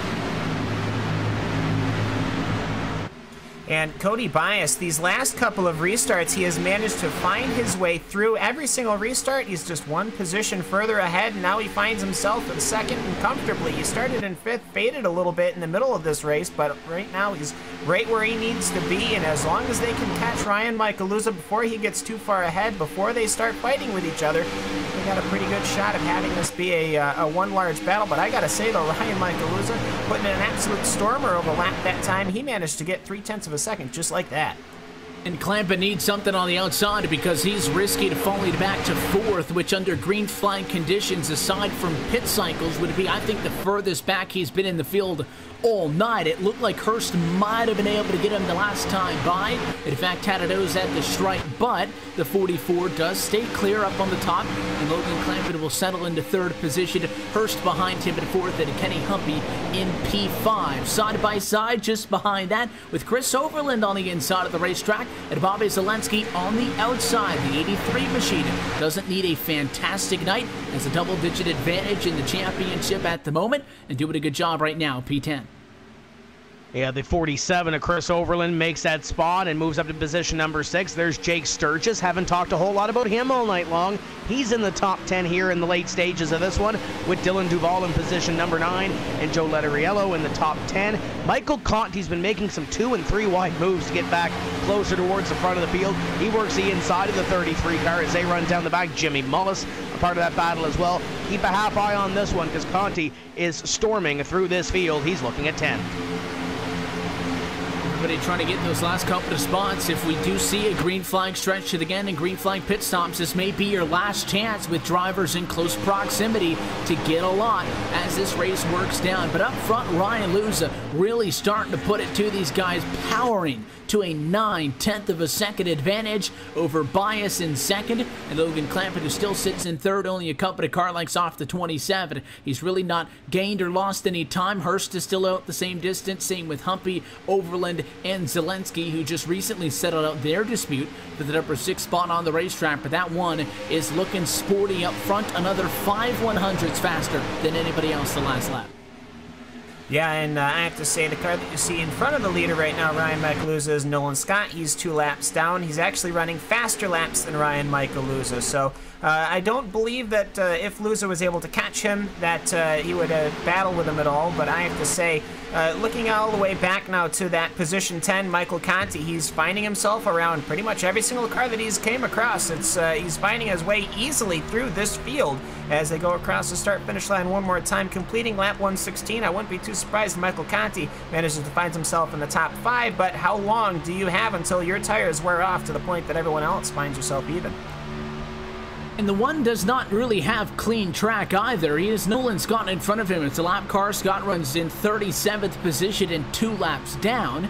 It has to be affecting the one just in the slightest. The 16's really not off pace, so the one may not even be able to get up to him and pass him because that car does actually have fresher tires at the moment. The fighting, though, not just restricted to the top 5. The 5 of Conti himself is trying to get a part of it, but it is the 47 of Overland who's going to go +1 that time as he's able to get up and in front as maybe Chris Overland showing some late race speed in this one. The 5 not willing to roll over, though. Conti right back to the outside and powered right back around him. Impressive in 3 and 4.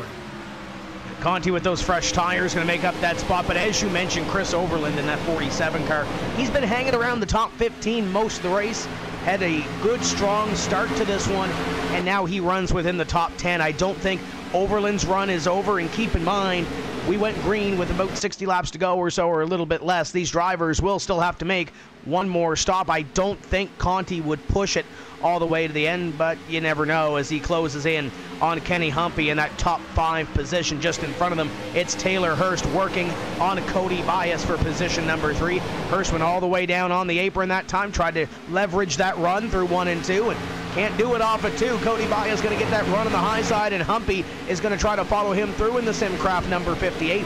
They'll dance now for position number 4. Hurst on the inside, Humpy on the outside, and Conti coming from behind. And again, you get a couple of people distracted fighting amongst each other. They may not be checking that mirror, and Conti trying to slither his way into this thing. Surprise these guys looking to the inside of the 58, but can't get bottom of the 74 of Hurst. Now in the center of the corner, walks his way in, and he might block the 58 in. Humpy might have been looking for a crossover, not going to happen, as Conti makes it a fight now for 5th position on the racetrack. He was making moves on the outside of Overland and now making moves on the inside of the 74 of Hurst. Either or, the 5 car is quick and he'll get that spot. Not clear, but does have a nose in front. Yeah, meanwhile, this battle taking off is allowing Logan Clampett to get a little bit of a gap, though. Ryan Michael Luza very happy with what he's seeing behind him. Nolan Scott not impeding him at all, actually pulling away a little bit is Nolan Scott. He's got 1.3 seconds on probably the 5-10 laps we've run under green flag conditions, but for Luza, very happy to see Logan Clampett getting just a little bit smaller, though I'm wondering if Cody Bias can perhaps reel in Logan Clampett, as here comes Michael Conti. As I said, top 5, well, he's looking for more. And as you watch him try to get another spot, you're getting a second look at just what that 5 did on the restart, going 3 wide after we got back underway. Was behind the 34 and the 05, decided I'll go to the inside of all of them. Was able to get that spot and just now completing a pass on Cody Bias. Conti, we were questioning if he was going to be able to make this strategy work from 16th position. We had inferred that maybe it wasn't the best call because he's not in the fuel window. He has gained now 13 positions off of the restart, and he's up to P3, fastest car on track. And he'll close in on Logan Clampett. He'll run that middle groove through 1 and 2. Clampett comes up to the racetrack, and that 5 car closing in, creeping into the picture of the 44. It's about 1.3 seconds or so up to your leader, but Michael Conti showing that speed right now. He sliced through all that traffic and now closes in on Logan Clampett. Keep an eye on that. Behind them, side by side with the 27 of Cody Bias and Taylor Hurst. They continue their side-by-side battle. There's pockets all over this racetrack, Evan, as we close in on the end of this one. These guys trying to pick up as many positions as they can towards the end. And it's starting to look like now, after we got all of those cautions back-to-back, they came off of restarts. Guys really tightly packed together, getting into each other. The longer you go in a green flag stretch, the more separation you're going to see, and the odds that this thing may go green to the end continue to go up and up. That may be good news for Conti. Here he goes, and we're going to have a challenge for 2nd position. Looking to the outside, you can see he's just able to get back to the gas sooner with a big run this time at a 2. Does he go to the inside of Logan Clampett in a battle for 2nd? Maybe not quite yet. No, I almost don't think he's going to stay to the high side. That's where he's been comfortable. That's where he's been able to defend the positions. That's where he's really been able to make it work. Will Logan Clampett go to the apron? They both go to the apron. Do a little bit of lawn care as they go up into 1. Oh, so very close for Logan Clampett. Close the door right in front of Michael Conti. Michael Conti, though, had to get a little bit off it. So Logan Clampett a slight reprieve, but it wouldn't surprise me. Michael Conti continues to push his way through. He's on almost 10-lap younger tires, and it wouldn't surprise me to see that number 5 Ford in 2nd position not too long from now. Yeah, Clampett took tires on 39 laps ago, Conti only 19, but again, 20 could be deceiving because many of those laps took place under caution, obviously not wearing them like you would at this kind of race pace. Conti, though, has actually forced Logan Clampett to pick up the pace. When he caught Clampett, they were 1.2 seconds off of the top spot, Tim, and I was expecting to check the intervals as this fight had been going on and expecting them to lose time. They've actually both gained 0.2 as Conti goes to the inside of the racetrack. The 44 put up a good fight, but fresh tires too much to handle, and Michael Conti now 1 spot away from the top of the scoring pile on a questionable pit strategy call that appears to be working out. And Clampett got the run at a corner number 4 to suck right back up to the 5 of Michael Conti. Believe he's going to try to keep up with the 5 as well as he can as Conti tries to make that gap a little bit thinner that Ryan Luza has in front of this field. Taylor Hurst has taken that 4th place position away from Cody Bias, and really he begins to pull away. Matt Busa tries to reel him in for position number 5, but keep an eye on Conti. Conti now has about 2 car lengths on that 44 of Logan Clampett as they come down the front straightaway. They'll dive it down into corner number 1, and it's about 0.6 of a second now between your top 2. Last lap for Ryan Michael Luza was a 30.636 for Michael Conti, a 30.475, so nearly 0.2 quicker per lap between the driver on the older tires and the driver on the fresh tires. Something else to note, though, as we work lap 129 and we are inside of 40 laps to go, we are inside of the fuel window. So if Luza gets caught by Conti, I would expect him to pit before the 5 gets around him and starts to run away. Something to keep in mind as we watch the gap shrink only by 1/10 that time.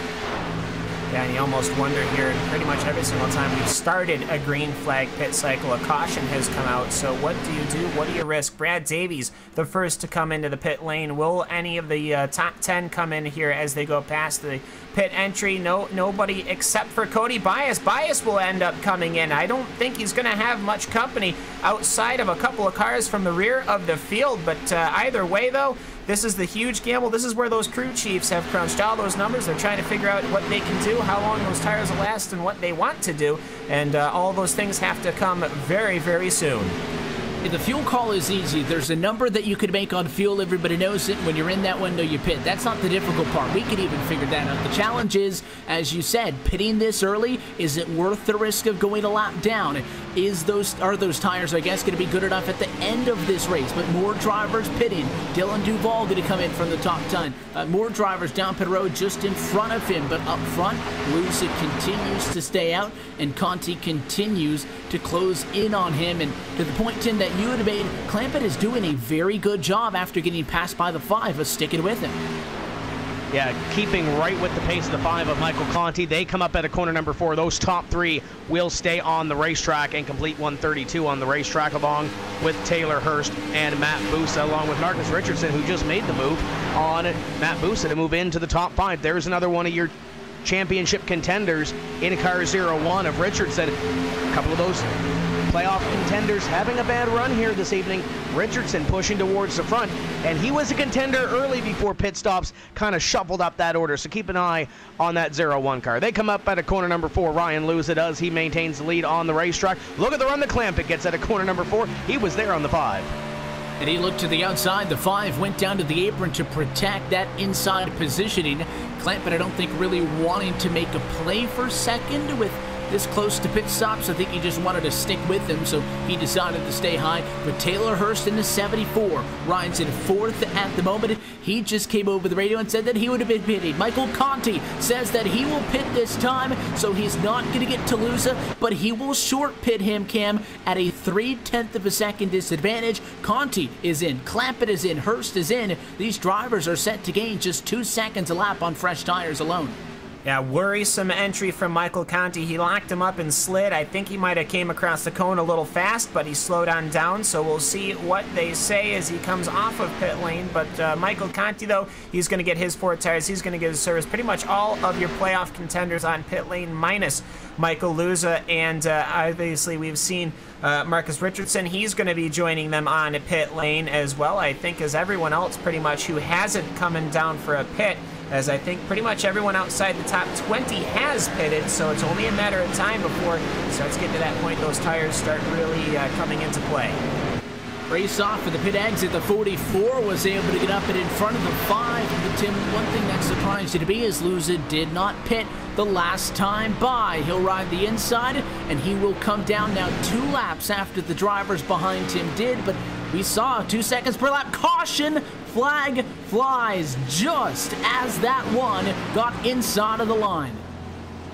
So caution will fly, the number 1 of Ryan Luza. You would have to believe that he might possibly drive through here. Is he going to stop in his box? He's coming down towards his box right now, so he'll get service. He was already on pit road, so why not come down and get service to that number 1 Ford as they go for right tires. Taking a second look at the incident that involves the dying of Tyler Hill. He got loose, and this is the concern during cycles of pit stops, is fast cars on new tires, slower cars on old tires. The 73 was blistering through the field and got checked up and just got into the dying of Tyler Hill, spun him around immediately over the radio. It was Jake Nichols apologizing. He obviously didn't want to get into him, but where does this leave us?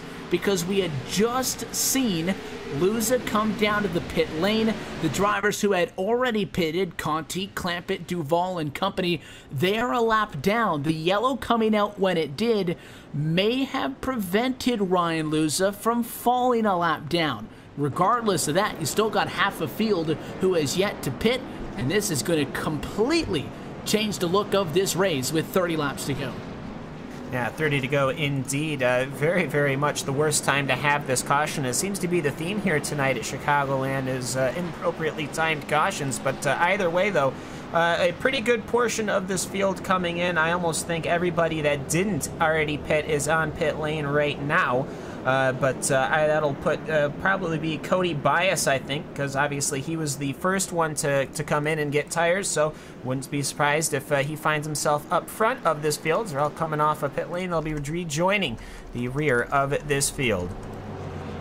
So it looks like with pit service and everything, Sturgis, Vincent Hunt, and Tucker looks like all came down to the pit lane. So Ryan Luza, depending on the timing in this, may cycle through back to the race lead. The difference of a half a second. If he was coming to pit road and the caution flag came out, he would have been penalized for entering a closed pit. It was down to a 1/10 of a second. He just, I think, got in that white line where the commitment code was and the pit lane speed limit starts just before the yellow flag came out.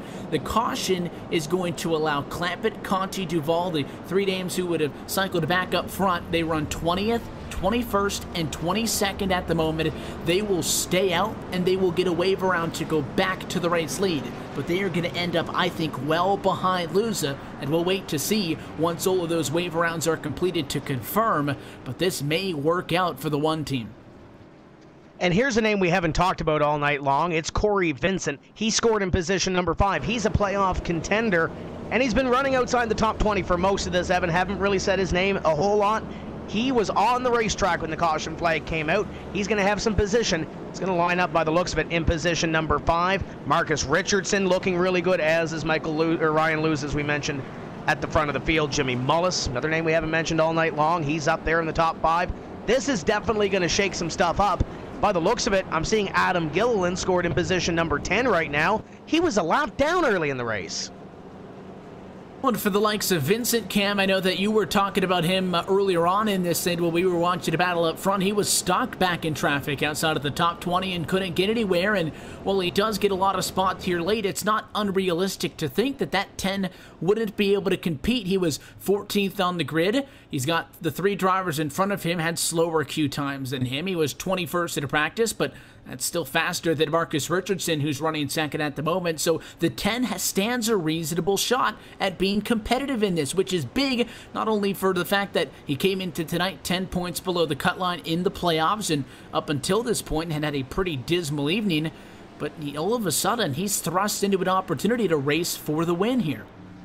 Yeah, absolutely, but that's when you start getting a little tricky here. How much do you want to push? Do you want to risk, perhaps, having an incident in the closing stages of the race and losing it all and finding yourself below that cup line, or do you just want to settle for a top 5? I hate settling, but you know what?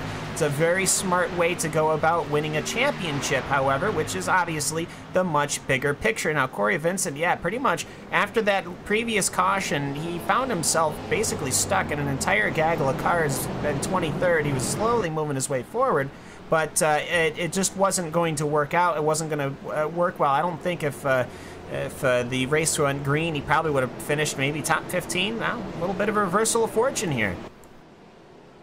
With the lights back on top of the pace car, Ryan Luza is going to maintain the race lead. Logan Clampett, who is challenging him for the lead, is going to be 19th position. Michael Conti is going to be 20th, and as you can see at the top of your screen, a lot of those names that have been in this fight late are going to be outside of the top 20. So here we go, 27 laps to go. Can Richardson or Sturgis, somebody else, get a shot at this win as we go back underway and Luza controls the restart? Looks like a clean start for Ryan Luza as he dives it down into corner number 1. The 41 of Jake Sturgis will take position number 2. Richardson a little bit free there in the middle of the corner. Will open the door for Mullis if he can get the run down the back straightaway. He can't do so. Just behind them, it's the 10 of Corey Vincent trying to hold off all comers. Mitchell Hunt, and is that for the first time this evening? Timmy Hill in the top 10. He looks to the inside of the 71. Started back in 38th position. All of a sudden, he is your biggest mover, running P7 on the racetrack at the moment. Casey Tucker, Alex Bergeron, and Andrew Fayash through the top 10 as we run right now. But Jake Sturgis into P2, who's got my eye. He is not letting Ryan Luza get away. It's only a 0.3 of a second difference between first and second. Not only that, I haven't really seen Jake Sturgis pretty much all day long. Started back in 17th, and he's finding himself right in second, courtesy of that caution. But the biggest thing is he's pulling a bit of a gap from Marcus Richardson. This is important because pretty much as we've seen every single green flag run, every single time people start racing side by side, you lose speed. The guys in front of you say goodbye, and they leave you in the dust. But Ryan Michaeluza, that last green flag run that we had, he managed to pull a really good gap very early on. Jake Sturgis, out of nowhere, he is closing him in, and he is reeling him in, and then he goes and taps the outside wall. He had a fantastic run off of the corner, and he slammed that outside wall. And not only did it obviously stunt the momentum, but that looked like a hard enough hit that it could have done some substantial damage to that car, trying to kind of get his mojo back underneath them, get back into a rhythm, a little bit sloppy that time, down in turns 1 and 2, but only falling an additional 1/10 of a second off of Luza. He is still right there, and not only is that 41 impressive, but Richardson's right there. Mullis is right there as well, and even the 40 and the 10 of Corey Vincent through the top 5. So Ryan Luza may not be as made out to win this thing as we may have anticipated. We've got some contenders up here that could very well spoil the party for Ryan Luza. Keep in mind, Luza wants to win. He wants to get into the final race at the Homestead Miami Speedway, but he's got to try to lock himself in with a win, or at least get there on points. You want to have a little comfortable run at Dover, though, as well. Here comes Richardson to the inside of Sturgis. Sturgis on that outside line, trying to keep it off the safer barrier. Looks like the 01 of Richardson will handily take position number 2 away. Sturgis will fall into line in position number 3. He gets a little bit free in the middle of corners 1 and 2. It opens the door for Mullison. Free again off of corner number 2. The 41 car is a handful. And they're going to go side by side in that battle for third. Sturgis all of a sudden losing 2 positions after making a contact with the outside wall. Mullis going to be able to move up into the number 3 spot as Marcus Richardson in front of him took over second. But it's a fair question for Luza. If you get in a late race battle, how much are you willing to risk? There's going to be 20 laps to go the next time by, and that's a significant number because that's how many points he has above the cut line. He is the safest driver, as opposed to Ray Alfalla with a win, into tonight. A second place finish would probably give him enough points to be comfortable at Dover. If you get in a late race battle, are you willing to risk that to go for the win? Knowing Ryan Luza, the answer is probably yes. We talked to him in our NASCAR Peak Antifreeze Series preview show before Daytona, and throughout the year he has said on a consistent basis he is expected a car that could win races week in, week out, and that is what he is going to go for. He is working 6/10 in front of P2. And P2, speaking of which, Marcus Richardson, he is sitting in 7th right now, 12 points out of the playoff contention. But either way, though, he is being comfortable in position number 2. You look a little further back, though, and that's where things start getting hairy. Logan Clampett, he just skated through position number 10. He's now in 9th. He just cleared this entire group of cars that have been quite heartedly fighting and making Clampett use, I think, most of his tires, trying to get through that traffic. Now he's finding himself behind Cody Bias. Cody Bias, however, he's moving to the inside of Mitchell Hunt. Guys who really hadn't been there all day long are finding themselves up to the front of the field. But not only that, Evan, they're running very good and competitive lap times, which means that everybody that's in the playoff that was up front, well, they really got to work for it. They really got to try to catch in the closing stages of this race. But the biggest struggle for them is they're not working through the field with fresher tires. Remember, they pitted and had to stay out under the yellow to get back to the lead lap, so that's going to hurt the 44 Clamp. But I think he's making up time on Hunt and Bias. Those 2 drivers just swapped out position number 7, with Bias making a move on Hunt as of the last time by, and it looks like Clampett's going to move in 2, and he will get that spot as the 71 of Hunt, close call in 4. He is really slow down the front straightaway. He had to get way out of the gas, and he'll lose 6 spots all of a sudden. Yeah, they're passing him on the inside and the outside. Here comes Bergeron taking a look to the inside of the 71 as well. And that is all behind Logan Clampett as we were watching him come through the field. Logan Clampett along with Michael Conti. You just saw Conti flash through as Mitchell Hunt fell back. Michael Conti, one of those ones coming towards the front of the field. This should put him close to the top 10, back in position number 11. But time, indeed, is starting to run out on these drivers. Less than 20 laps to go. If you're going to want to make your move, you're going to want to start making it now. 5 looking at the 4 of Timmy Hill and a couple of others near the front of the field. Also have to keep an eye on just how many laps are left in this race. There's funny to back around 23rd. We've been talking about it, and that is where a lot of that mixed bag of drivers who got caught out on the strategy and those who didn't are in a melting pot mid-pack trying to find a way around each other. But that time by 15 laps to go from Chicagoland Speedway. The run to the end of this thing is brought to you by Blue DAF, the official diesel exhaust fluid and DEF equipment of NASCAR. A yellow inside of 5 laps to go or less ends this race. That is the point of no return, and a caution will come out before that. 14 left on the board, and the yellow will fly. And that is for the number 94 car of Philip Diaz. I'm almost wondering if this was part of this giant ongoing battle. Well, it was, involving a couple of cars here for P18. Joe Letterella was involved in this one, as well as Byron Daly. They were the ones that were fighting for position. Diaz, though, he ended up coming off the up to the high side of the track. Joe Letterella was already there. He had the momentum, and that put the number 94 around. But I will say, things were getting very crazy back there. There was a very near miss with a couple of cars, including Bobby Zalenski, a couple of laps prior to that around P23. So it was probably only going to be a matter of time before something kicked off. Those were Inex teammates who got together. You never want to see friendly fire like that. I think the 33 tried to lift, but I don't think Philip Diaz really put a slide job on him on purpose. I think he just committed to that corner, and it was tight. It was tight. He slid up the racetrack, and they got into each other. So we get one more opportunity to shake things up. Pit road is open, and your race leaders are headed down. Ryan Luza took over the control of this race after winning a race off of pit road. He brings us down this time. What's the call going to be? We'll see what happens with the number 1 car of Luza and the rest of these drivers as they go down to pit road, and see if anybody decides to gamble with this less laps in the race. I wouldn't put it past somebody to do a 2-tire change here, as the 77 of Fayash might have done that. Luza is going to be mired in traffic.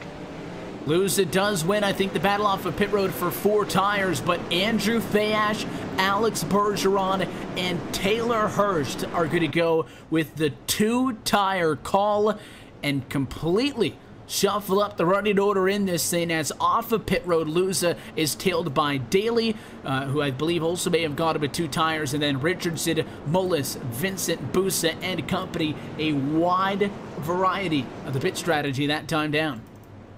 Yeah, what we're going to see here, your front 3 cars that have gotten off of pit road all took 2. Luza's the first to come off with 4. He actually beat Byron Daly, who took 2.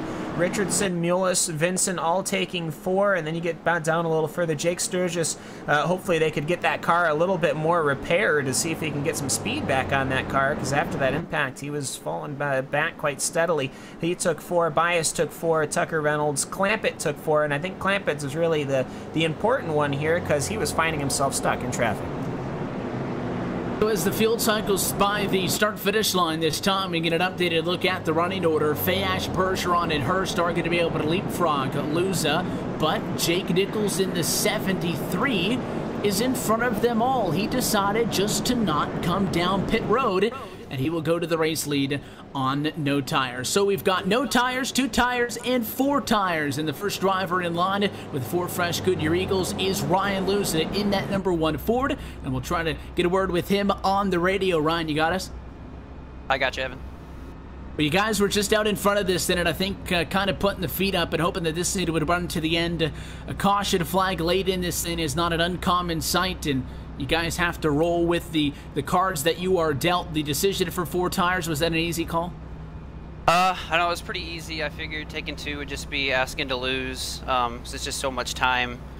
You know, and tires are already over a second off versus fresh tires. I don't know. Didn't really expect this many people. I was hoping just 2 or 3, but we're really going to have to push here. Hopefully I can open up to the outside or the inside and just have somewhere to go, essentially. Yeah, you being, it looks like you're going to line up on the inside of row number 3. Do you think that inside lane makes it any more difficult for you to get around because you don't have that open space up top to go to, and you're kind of at the mercy of the 2 cars in front of you on the restart who have 2 tires and no tires? Yeah, it's definitely a lot more trapped feeling. If I kind of get stuck on the bottom, I'm going to be looking to push my way towards the second groove if possible.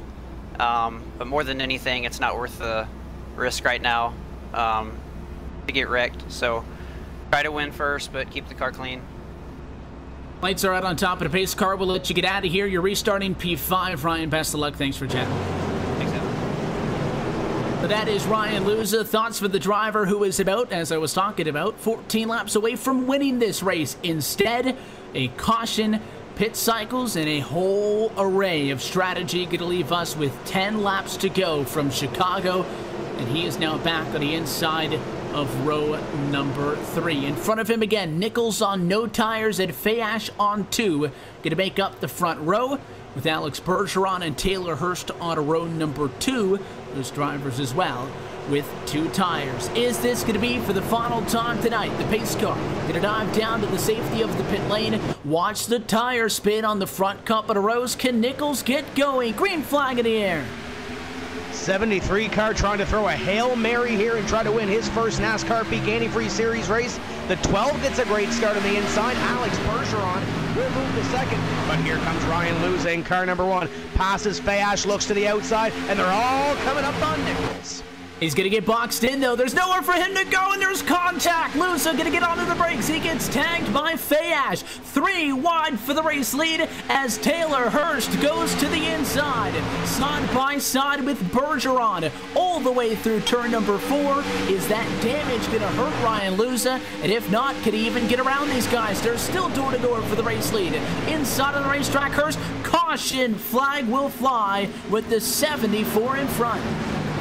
And that is going to be your number 11 car. Ended up having an incident with Kenny Humpy. Humpy obviously not where he wanted to be. Found himself beside Brad Davies. Brad Davies, I think, thought maybe he went to the apron. That turned him around, and that's well back in your pack down in 21st. They went safely inside, but obviously you can throw that caution, and this really kind of throws everything for a loop. Now, doesn't it? Yeah, that was very similar, Tim, to an incident we saw earlier in this race. And talking about that apron, it's an option, but this racetrack, it's a little bit more of a harsh transition compared to some of these other intermediate tracks. And I think the one saw the 58 going down and figured he was following the 33 and just crowded him a little bit too much. And Davies and that 58, they both, along with Hempy, ended up going for a ride down there on the inside of the racetrack. Luckily enough, most incidents like that don't end quite as mildly. They tend to slide back up on track and in front of traffic. That didn't happen, so just a 2-car spin to bring out the caution flag. But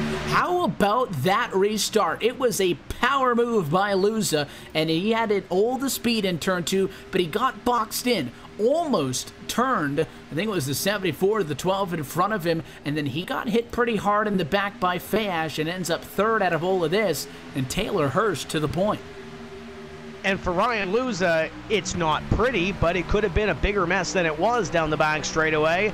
We've seen it before with some of those leaders at the end of the race. They get hooked, they end up in the grass, they end up near the wall, and they end up not winning a race. They end up finishing 20th or 25th or somewhere near the back of the lead lap. Ryan Luza has one more opportunity to do it. We are going to have one more restart to close off this race, and he's sitting in position number 3. It looks good championship contention-wise, though. You have the 1 of Ryan Luza up there. You have the 01 of Marcus Richardson behind as Nolan Scott gets the free pass. Christian Chalmers had issues this evening. He's sitting, I believe, 7 or 8 laps down near the back of the field, 9 laps down in 36th place right now. So he's had a bad night. Obviously, Zach Novak has had a bad night. We talked a little earlier about Corey Vincent getting a good timed caution. He's in the top 10. So there's some of those playoff contenders having good runs here. Yes, there are a lot of cars on the lead lap coming down to the end of this. One small move on this caution play could send you outside the top 30. But right now we have some of those drivers that are, if they don't win this race, they're going to feel a little bit better going into Dover. And I think Marcus Richardson would very much appreciate if we just dropped the checkered flag now, because he came into tonight 12 points below the cut line, 7th in the points, and if he could get a chance to win this race, it would be huge, but he stands to gain a lot where he sits now. You know, tough result for Logan Clampett, who right now runs in 12th position after getting caught out on a couple of yellows, but I think most importantly, Bobby Zalenski quite down the ladder in 23rd position. Challenger, who was behind him in the points, having an abysmal night. There's no doubt that Challenger is going to have to win at Dover or go home if he has any intentions of fighting for a championship. So right now, Richardson is in a fantastic spot. And it's always that risk that Cam, does he want this restart? Does he want to push it to get that win and that free ticket, or is risking this again and having one more restart putting that P4 in jeopardy? Well, I think it's going to be quite a bit safer when everybody has the same amount of laps on their tires, even though that did, for the most part, work out. I have to say, though, Taylor Hurst hasn't led a restart yet this race, so you don't know when Taylor Hurst is going to go. Is he going to wait till the last moment, or is he going to go as soon as he gets the chance? You got Alex Bergeron on the outside. He hasn't really been up front here all day, so there are quite a few unknowns, but at the same time, restarts are always supposed to be aggressive. You have to be aggressive, and you can actually find yourself getting in trouble simply because you're being too conservative. So sort of almost a lose-lose here. You're in the chance to get a massive points haul. Corey Vincent's not that far behind. Logan Clampett's not that far behind. If anything goes wrong, you get yourself loose, you get yourself freight trained, you might find yourself well in the back. And you have to remember that the two drivers on the front row took 2 tires the last time they were down pit lane. Couple that with the fact that Hurst, as noted, has never brought us to a restart so far tonight. Could mean that it'll be a little bit tricky for the 74 to get off and get going, and Clampett jumps up a row. Instead of restarting 5th, he's going to restart 3rd, Tim, but he is still stuck on the bottom of the racetrack and boxed in to an extent. Here's something else to keep in mind. If they wreck, this race is over. If they get a quick caution flag, this race is over. Taylor Hurst, Alex Bergeron, never been to victory lane in a NASCAR Peak Antifreeze Series race. Taylor Hurst has 4 top 5s this season in 10 races. He's been knocking on the door. He's waiting for somebody to answer. We'll see if it'll be this evening. Then you got those 2 championship contenders on row number 2. This restart is going to be great. We'll see who comes out the other side. Going to be the final restart on the night. 4 laps to go from Chicago. A caution flag would end it. The leader at the moment of yellow would walk away with the checkered flag, and quite possibly, depending on who it is, the ticket to the season finale at Homestead. Here we go. Pace car headed down. Taylor Hurst looking for his first NASCAR Peak Antifreeze Series win. Green flag flies as we get back at it. Bergeron fast from the outside of row 1. He'll get 2nd. Luza has to slot in 3rd. Luza's actually carrying a bit of rear wing damage. I almost wonder if that'll perhaps slide him back and see if Richardson can capitalize on that. Richardson, though, has got Jimmy Mullis around him as we're running down the backstretch. Time running out for Michael Luza and Richardson as they're starting to form a bit of a gap, and then between that gap is Corey Vincent. Here comes the one up the inside, side by side for 2nd. He's got a run at Alex Bergeron, and he will get 2nd at the start-finish line. 3 laps to go that time. He needs to get clear. He cannot give up any more time to Taylor Hurst, and he does. Big run on the inside of the racetrack. Ryan Luza looking for win number 4 on the season. He's on the back bumper. Behind them, they fan out. Caution flag will fly, and Ryan Luza will run out of time. And if he can make it back for the next 2.5 laps, Taylor Hurst is going to win his first NPAS race. Second time tonight, the 11 of Brad Davies involved in an incident. He got hit, I think, by the 48 machine, who came down and hip-checked him halfway down the back straightaway in a 3-wide fight for 27th, 28th, and 29th. Davies spins off to the racetrack. The yellow flag comes out. And this race will not get to its final 2 laps of green flag action. And Taylor Hurst may have to count his blessings on that one, because Ryan Luza, despite that back end damage, which I'm sure to an extent was hurting that race car in some way, was fast on the inside in the center of the corner, and you could attribute that to the call to go with 4 tires. He was there, and I feel like if he had all 2 of those laps, he would have been able to make something happen. Yeah, absolutely. But you know what? When you get the victory, you got to take it when you can get it. And there is also actually a secondary incident on front that brought this out. So even if that Davies incident didn't happen, still would have been a caution. But either way, it's going to be a pretty good feeling, even if these get in the checkered when it's got a yellow waving with it. And you can see it on that one shot. Those were 2 accidents basically simultaneously on the back straightaway. And again, this isn't a huge loss for Luza. Tim, into tonight, 20 points to the good. We've mentioned that a handful of drivers have had a bad go at it tonight. He will be all but mathematically locked into Dover, but I'm sure Luza would have liked to be able to get in based on the win, but it's all not a loss for that team. Yeah, with no winner in the playoffs this evening, it's going to open up at least 2 spots or points, and that's given one of those playoff contenders doesn't win at Dover. So Ryan Luza is looking pretty good here after this evening. Another note, Bobby Zalenski was outside the top 25 on that restart. He's going to come home in 18th place, so damage control a little bit for the 83 car. He's not necessarily out of the woods, but he's definitely going to gain a few points than he would have after that restart. So it's great to see what they can do, but man, Taylor Hurst has come close so many times in the last couple of years. He's finally, as long as he can keep it underneath him, is going to come to his first NASCAR Peak Antifreeze Series win. You better believe there's going to be a lot of celebrating there. It may sound surprising for somebody. Taylor Hurst has been able to find success both in this and at the Pro Series level, and tonight it took a strategy call to get him over that hump, but he is going to get his first ever checkered flag in the NASCAR Peak Antifreeze Series powered by iRacing. It'll be at a slowed pace across the start-finish line, but he will take the checker. Taylor Hurst is your winner from Chicago. And I think they're going to have a lot to decompress here. Pretty much the entire race is the race of inappropriately timed cautions and then absolute risks on pit lane. He's drifting it around corners 1 and number 2. That 74 car. He's throwing it sideways down on that inside apron. I have a feeling he has been waiting to do something like that for a very long time.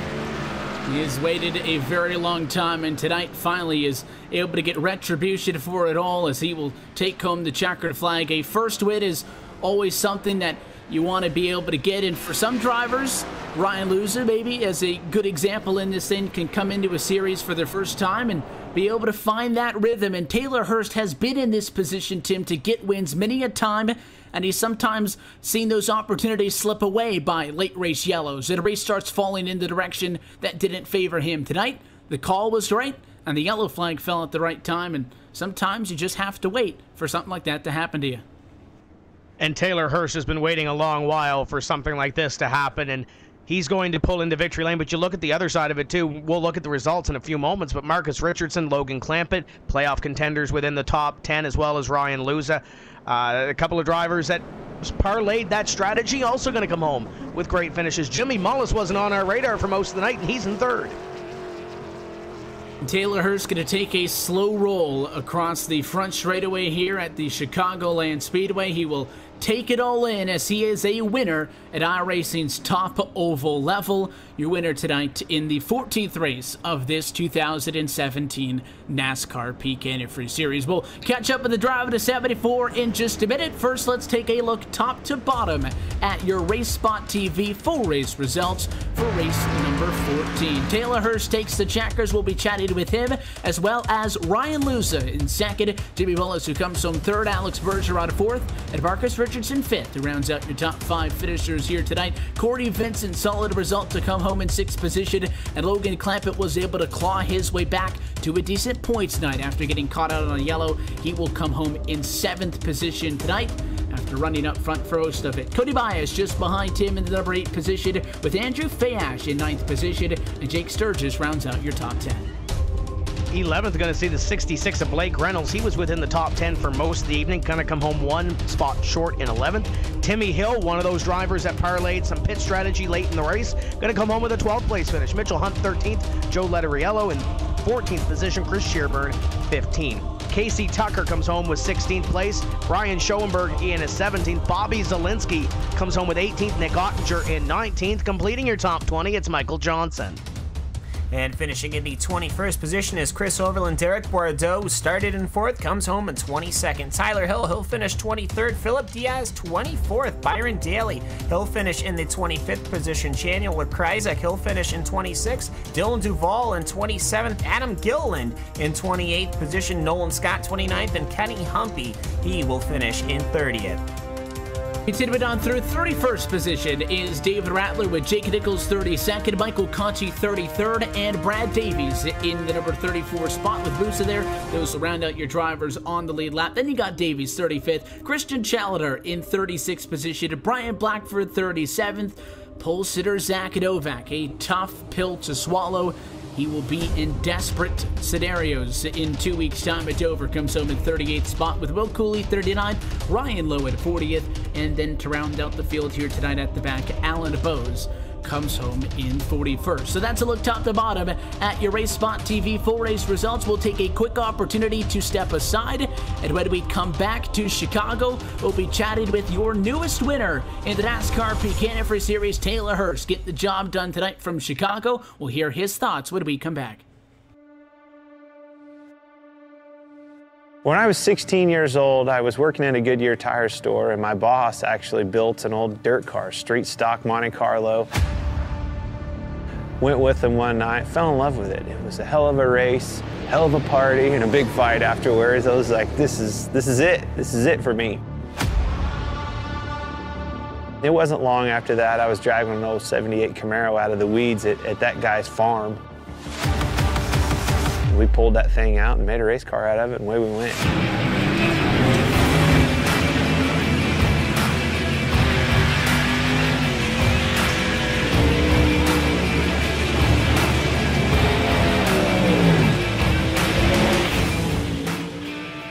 You know, I think a driver has more to do with the equation going back and racing dirt, whether it's a modified, a late model. You can do more with the race car. You know, the harder you drive it, a lot of times, the better it goes. You can crawl up on that wheel and feel like you made the difference at the end of the night. Asphalt car, you can't overdrive them. Well, that was the first thing that I had to learn right off the bat is, oh my gosh, I've got to discipline myself, not overdrive this thing, and that's how you get the most out of it. Truth be told, communicating the right information to your crew and your crew chief so they can do their job and make their appropriate adjustments for you to go faster and do your job is probably 90% of the game in our world. I've always loved late models. You know, my dream was to be a late model driver driving for a living across the country like Daryl and Don do that drive for me. I mean, that was, truth be told, that was my dream, you know. I always wanted a semi. I always wanted a stacker trailer with 2 hot rods in it, and let's go racing. Let's take off with your buddies and go race and chase that dream. Never in a million years did I think it would turn into a Cup Series, and I actually have an opportunity to own 2 you know, dirt late model teams.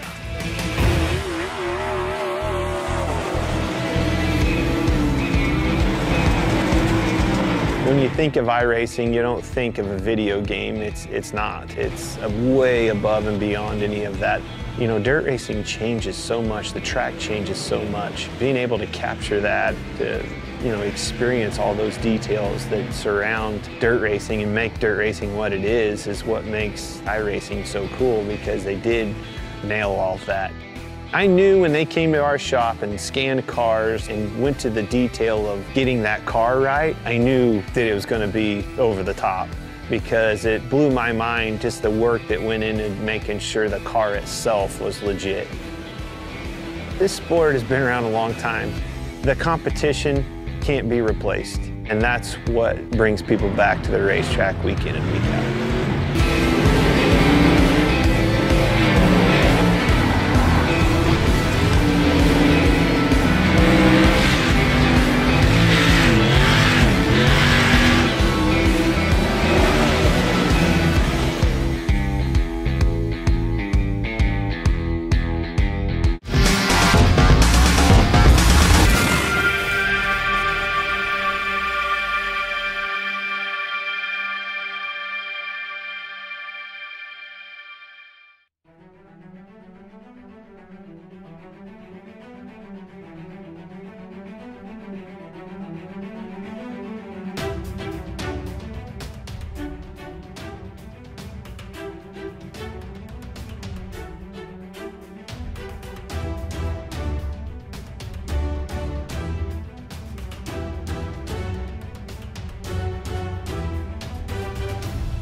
Welcome back live to the Chicagoland Speedway. This race ends under caution after an incident with 2 laps to go in this state. It means that Taylor Hurst will hang on and to get his first career win in the NASCAR Peak Antifreeze Series, powered by iRacing, over top of the likes of Luza, Bergeron, and Richardson. But happy that you're still with us at RaceSpotTV and iRacing Live.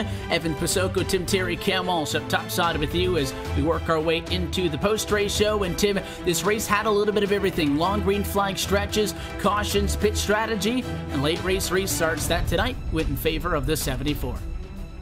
You had some drivers that are feeling probably a little heartbroken at the end of this one, and then you have some drivers that are going to celebrate before we head in to Dover for our next round. But Taylor Hurst, man, oh man, first win in this series, long time coming, well deserved, and I would say that he's probably a little bit excited about this one. First win in the NASCAR Peak Antifreeze Series tends to be a culmination of what is often years and years of work, hours and hours a week. And let's go trackside and chat with the driver of the number 74 machine as Taylor Hurst gets the win in tonight's Chicagoland 250. And want to, of course, congratulate Taylor on the win, sir. Congratulations on that one. A wild race. And considering you guys start the night 37th in warm-up, and 26th on the grid, if we told you 2 hours ago you'd be a winner in the NASCAR Peak Antifreeze Series, would you believe us? I doubt it. I mean, we've had some good cars all year. Nothing on the short run at any racetrack, but these cars just come in so well. And shout out to Adam Benefield this week for working hard, and Christian Chowner and Marcus Richardson, everybody over at 1UP, and my guys, Robbie, all them guys for testing. We put a lot of time into this stuff, and it's finally paid off after 3 years. We can get us one. And I find it funny that you say that it wasn't good on the short runs, because this race ended on a short run, and obviously your tire strategy call you guys made to go with 2 tires. All but 3 people who pitted went with 4. You were in that small group. Whose call was that, and what were you thinking after you come out of the pit lane and you're on the front row? Well, we didn't really have a choice but to take 2 the way. We had 15 laps on tires, I believe, and we knew people were going to be taking 2 and staying out, and we figured we'd be fairly close to the front and put us in 4th, and got a pretty good restart. They slipped up a little bit on the back, and I mean, I took it 3 wide about 20 times that race. Might as well do it again, and got the lead out of it. So, I mean, it was crazy in there. I was surprised the car actually went that fast there at the end. Slapped a little bit of tape on it and did some adjustments, but though, to help it out a little bit, and it was flying. And over the course of this race as well, it wasn't all short runs. We started off rolling through a green flag cycle to pit stops, and we saw that a couple of times as well. Just kind of walk us through your night after starting to mid-pack and how those long runs put you in a position to be able to make that call at the end that gets you guys the win. Yeah, I mean, that's what we're hoping for every week is the long runs, man, and we figured out quick that the car was really quick on the bottom after about 10 laps, and I mean, I was just picking them off one by one. I was able to dive it in real hard and get right back in the gas, and I mean, I was getting lap times from Shane and Robbie, and they were just telling me I was quicker than the leader every lap pretty much, and we got a good caution, put us about 15th. We jumped up a little bit from that midway through the race, and I don't know how, but I was restarting about 25th there on the last about 30 laps to go, and I don't even know how I got up to the front, to be honest with you. One thing we said towards the end of this is it's not easy to win these races just based on a couple of things. Is that one, just the talent level and the competition in this series is so high, but also two, you get so many limited options and opportunities to be able to win these races that a lot has to go right. And oftentimes things don't go right, but tonight everything lined up for you. You got the late race yellow, you took the gamble, you got it 2 yellows after that to be able to save the tires, and then Luza's there, knock it on the doorstep, and they wreck back inside of the 20s, and you guys were able to coast and let that heart rate come down to the checkered flag. Just kind of looking back, this first career win for you, I know, has got to be huge as a culmination of a lot of effort by you yourself, and of course the guys at the team and everybody behind the scenes. Absolutely, man, and it surely is not easy to win these things. I know old 3-time Ray Alfalla makes it look easy sometimes, but it's tough, man. I mean, I've been doing this for 3 years now, and I mean, statistically, this is my best racetrack. I finished 2nd and 4th and now 1st in my 3 years, and I mean, I've been in the seat to win one of these things. I can count on one hand how many times. So, but I want to give a big shout out to Adam Benefield for really figuring some stuff out with the car this week, and shout out to Shane Miller and Robbie Vrabel for spotting me and crewing me tonight, and big shout out to RTR Websites and Digital Downforce Graphics for coming on board this year. Wonderful sponsor. You can check them out. And shout out to Brad Newman Photography. That's my buddy. Check him out on Facebook and whatnot. And I mean, I was showing a lot of love tonight after coming across the line there. I was pretty surprised by it. I didn't think I had that many fans out there, but a bunch of drivers and crew and stuff with these other guys showing a lot of love. That's really cool. I can promise you that there were a lot of people as well watching in live that were cheering for you there late. It's always fun to see a first-time winner, and it's not like just because of the fact that you guys aren't in the top 8 in the championship that these final couple of weeks are, have no meaning. You guys sit now 12th in the points added tonight.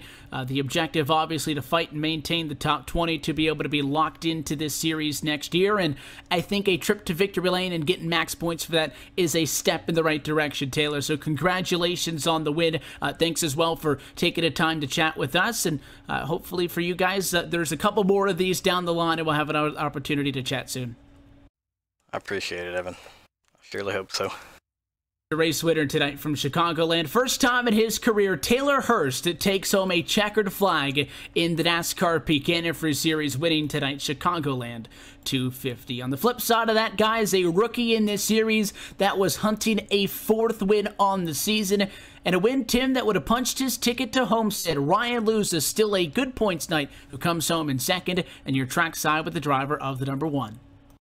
Yeah, still definitely a good point night, but what could have been on this evening as Ryan Luza comes home in 2nd. Ryan, talk to you under one of these caution flags late in the race, but let's talk about the little rendezvous down the back straightaway with about 10 laps to go. You, the 12 and the 73 going for the win.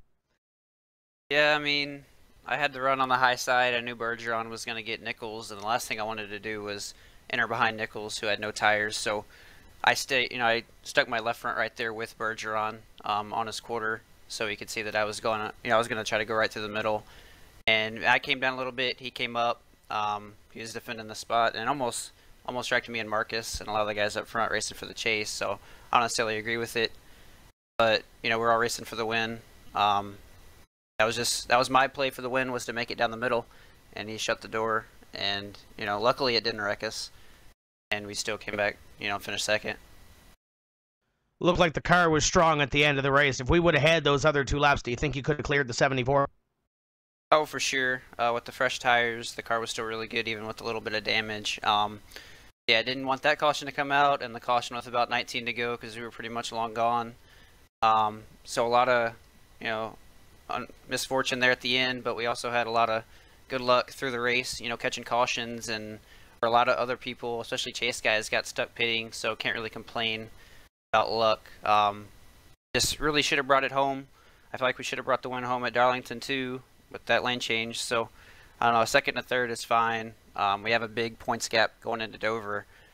Just really can't wreck at Dover, and we should be pretty much locked in here going into Homestead. You mentioned that gap, unofficially 26 up on what would be 4th place in the points after you include Ray Alfalla up there at the top with that win. Are you comfortable with Dover? You mentioned just don't wreck and we're in. How comfortable are you going into Dover at our next event?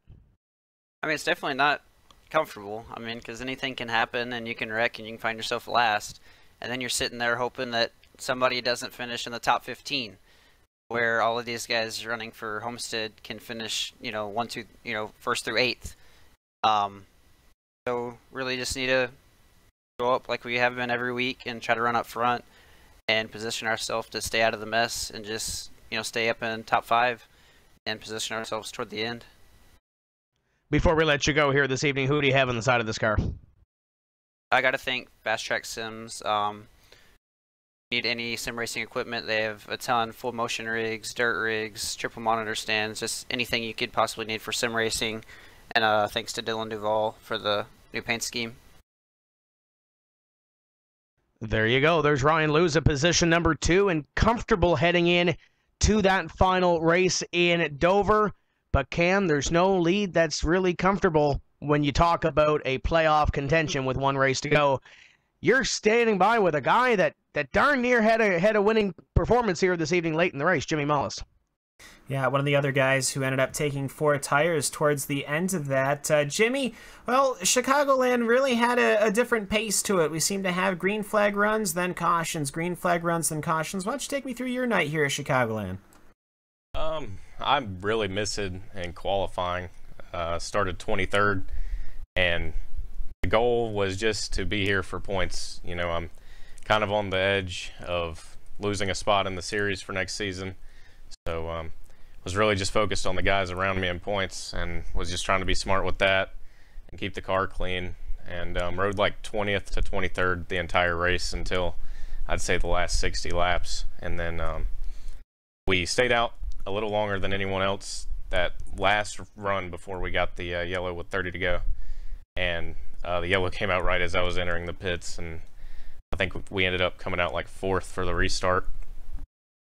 And luckily with that, I was just able to hold on with track position and bring it home 3rd. Yeah, you ended up taking 4 tires at the end of that. How tough of a call was it? I mean, you probably knew people were going to be taking 2 tires, but 4 just seemed to be the better bet, especially here early on. If you had those couple of laps, I'm sure you probably think you could have got around Taylor Hurst. But either way, with the caution coming out, kind of put an end to that. Just take me through the decision you guys had to make to go between 4 or 2, or was that even a question? It really wasn't, because we were running 3rd. We didn't feel like if we took 4, it was going to drop us back too far. But we definitely knew in the back of our heads that people were going to take 2, because that's just normally what happens with late race cautions like that. So, but no, it wasn't really a concern of ours. We were just focused on, you know, getting the good points. The top 5 is great, but the points was really the main focus, and the fact that we might have had a chance to go for the win if the caution didn't come out at the end right there is definitely awesome. It's unfortunate it ended under yellow, but like I said, P3 is extremely awesome for me and everyone on J Shores Motorsports. We've put a lot of work into this team and our setups every week, and this week finally shows that we're starting to come together. So yeah, in 2 weeks' time, we're going to go to Dover. With this, you're now 25th in points. You know, one of the many 2016 pro drivers who seem to be doing pretty well. Looking forward to Dover? I've never really been super strong at Dover. It's a track I've always kind of struggled with, but you know, you got to go everywhere every once in a while. So, gonna put a lot of time in like I do every week, and hopefully, we'll have a good car prepared and we'll run up front, or at least run top 20, top 15, like we did tonight, and maybe even come out with a good result again. Who knows? But main goal for the rest of the season is just to pull out some solid finishes in these last 2 and stay in the series and move on to next year. Yeah, and I'm sure if you guys keep doing what you're doing, we'll see you there. But who gets it done for that number 40 Ford? You guys seem to be having a really good back half of the season. Extremely huge shout out to everyone on J Shores Motorsports, but in particularly Jesse Shores and Colton Davis. They are a huge part of the 40 team, and just the whole team in general. For Jesse, he does all the setup stuff and puts a lot of time in, and I really appreciate everything he does for me. But as well as everyone else on J Shores, nobody's left out. We do this as a team, and finally pull something out like this is really awesome, like I've said. And also shout out to RaceSpot for the broadcast, Truck It Now, Transport Services for being on the car, as well as K1 Speed and iTake Computer Tech Solutions, and also thanks to Peak for sponsoring this series. Well, Jimmy, thanks very much for hopping in the booth with us and taking some time. Good luck at Dover, and we'll see you there. Thank you. And finishing in the 4th position, well, we just talked with him just last night, but that was obviously a very different situation. Now finding himself in 4th in the Peak Antifreeze Series, it's Alex Bergeron, and he's standing alongside Tim Terry. Alex, let's talk about the pit call with about 15 laps to go, taking 2 tires and coming up towards the front of the field. Was there any second guessing that call?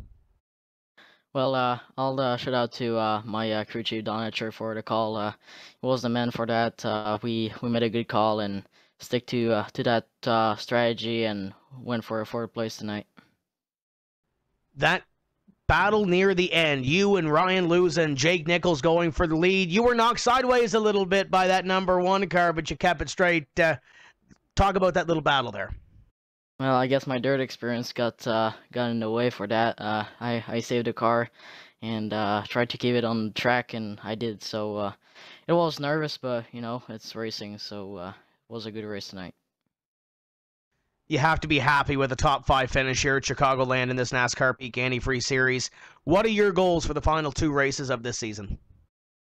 Well, I will try to keep the license and finishing in top 30 in the standings. It's gonna be very tough. The competition is very big, and I think the 30th place, 31 and 32 are 140. It's pretty equal for in the points, and I'm just there in 33rd. So I'm gonna try to do everything and get good results like that, and I'm gonna try to get into the top 30 for next season and have a good run for the rest of the season. Are you excited about Dover coming up in 2 weeks' time in the series? Oh yeah, absolutely. Dover is probably one of my favorite tracks because it's pretty close and pretty close racing, and I'm looking forward to it. It's gonna be pretty awesome. Now, who do you got on the side of this car that helped you get to a 4th place finish tonight? Well, thanks everyone at Fastlane Motorsport for the great car tonight, and Jonathan Deckard for the owner of the team, and everybody tonight, Don and Brandon McKissick for being on the standing spot for the spotting, and big shout out to them, and thanks all my sponsor Mara Inc. and all these guys, and for you guys also for broadcasting every peak race, and it's pretty awesome. So thank you guys, and see you in 2 weeks. Great to see Alex Bergeron up here in the top 5, finishing in position number 4 in Cam. Busy guy he is, coming home from racing in the dirt on here on iRacing and doing some real stuff as well, and now coming home with a 4th place finish here in this series. I believe Marcus Richardson is next up on the list in position number 5. You've got up with him. Yeah, Marcus Richardson, pretty decent day today, I'd have to say. Started 18th, came home in 5th positions, took the 4 tires on that final caution. Marcus, why don't you tell me how your day went here at Chicagoland? Yeah, thank you. It was stressful. I didn't get the qualifying lap that I wanted or expected, but shout outs to Adam Benefiel. He made a great setup this week, and we had some very tragic things happen on our team with Jason Miller and Bradley Javier, both crew chiefs for both me and Christian, and so we had to kind of step up and make our own little setups here, and it worked out great for us. We I thought we had a winning car. It just didn't fall my way tonight. Yeah, pretty much the entire race, you were battling with the number 10 at Corey Vincent. It seemed that every single time we looked to that top 10, top 15, you guys were battling pretty much all night long. Normally it would just be a good battle, but this is for playoff points, and it's getting to that point. You know, nobody took the playoff lock here with a win, obviously it going to a non-playoff driver, but going to Dover, the pressure's going to be on. Yeah, it looks like I'm technically gonna be like 6th in points because Ray's gonna be in front of me with the win, so I need to beat Zalenski by about 5 or 6 spots next week, really, to have a shot at the top 4. But I feel like I run well at Dover. We have to see what we can come up with for the track. It's gonna be a little trickier. We were really good this week. We've been lacking speed the last few weeks, and our cars have handled great. And this week we had a ton of speed, so hopefully that transfers over for next week. Hopefully we're just peaking at the right time. I didn't get a top 5 all of pro all of this year, so I'm just ecstatic, and I can't wait to get to the track in 2 weeks. Yeah, yet another pro driver having a fairly good season, making it to the playoffs. Is there anybody that gets it done for anybody you'd like to give a thanks or a special shout out to?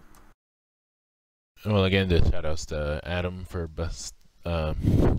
doing a great job on the setup for this week, and again, condolences to Jason Miller and Bradley for the incidences that they had in their family. Out of respect for them, I'm not going to really say it on the broadcast, but just condolences to them, and shout outs to my sponsors, I Analyze Racing and Hussenveld Engineering.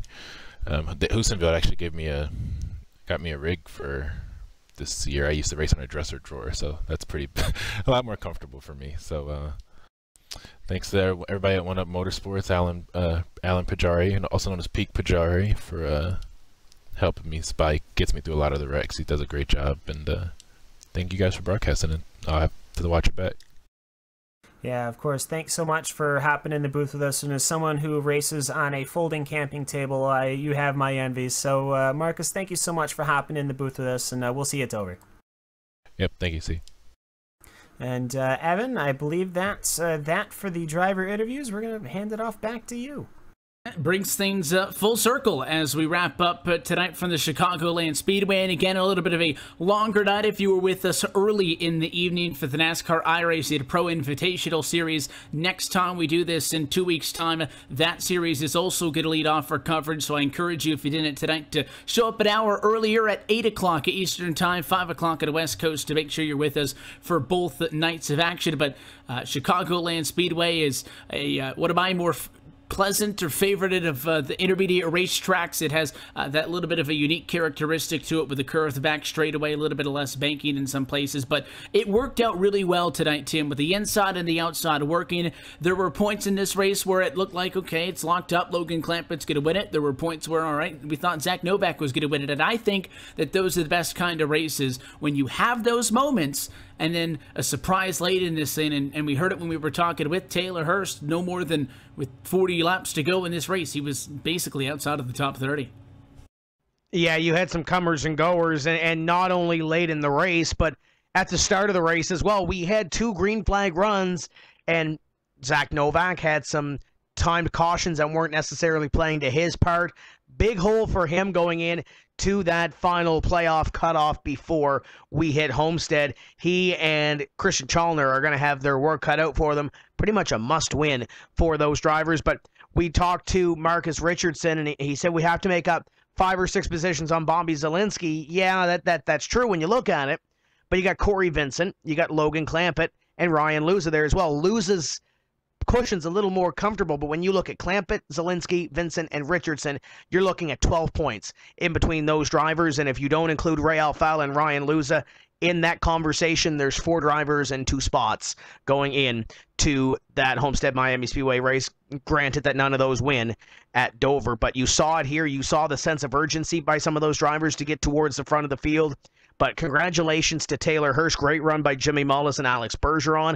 And as Marcus Richardson mentioned, first top 5 of the year. Shook things up at the end, but you had a guy like Jake Nichols going forward as well. There's lots of stories that we could be talking about here, but a great race overall at Chicagoland Speedway. We'll move forward in 2 weeks to Dover, and we'll see that sense of urgency play on once again for those playoff contenders.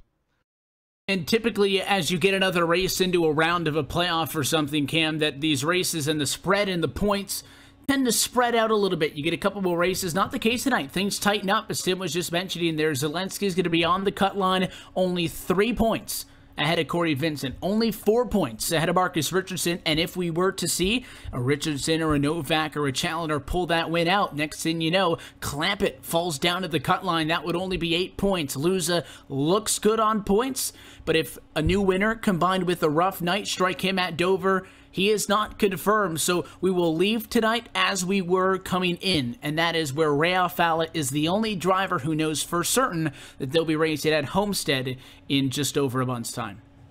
Yeah, absolutely. And first off, just this is the second time I've been here at Chicagoland. I got to say, I'm really fallen in love with this place. The racing is always good.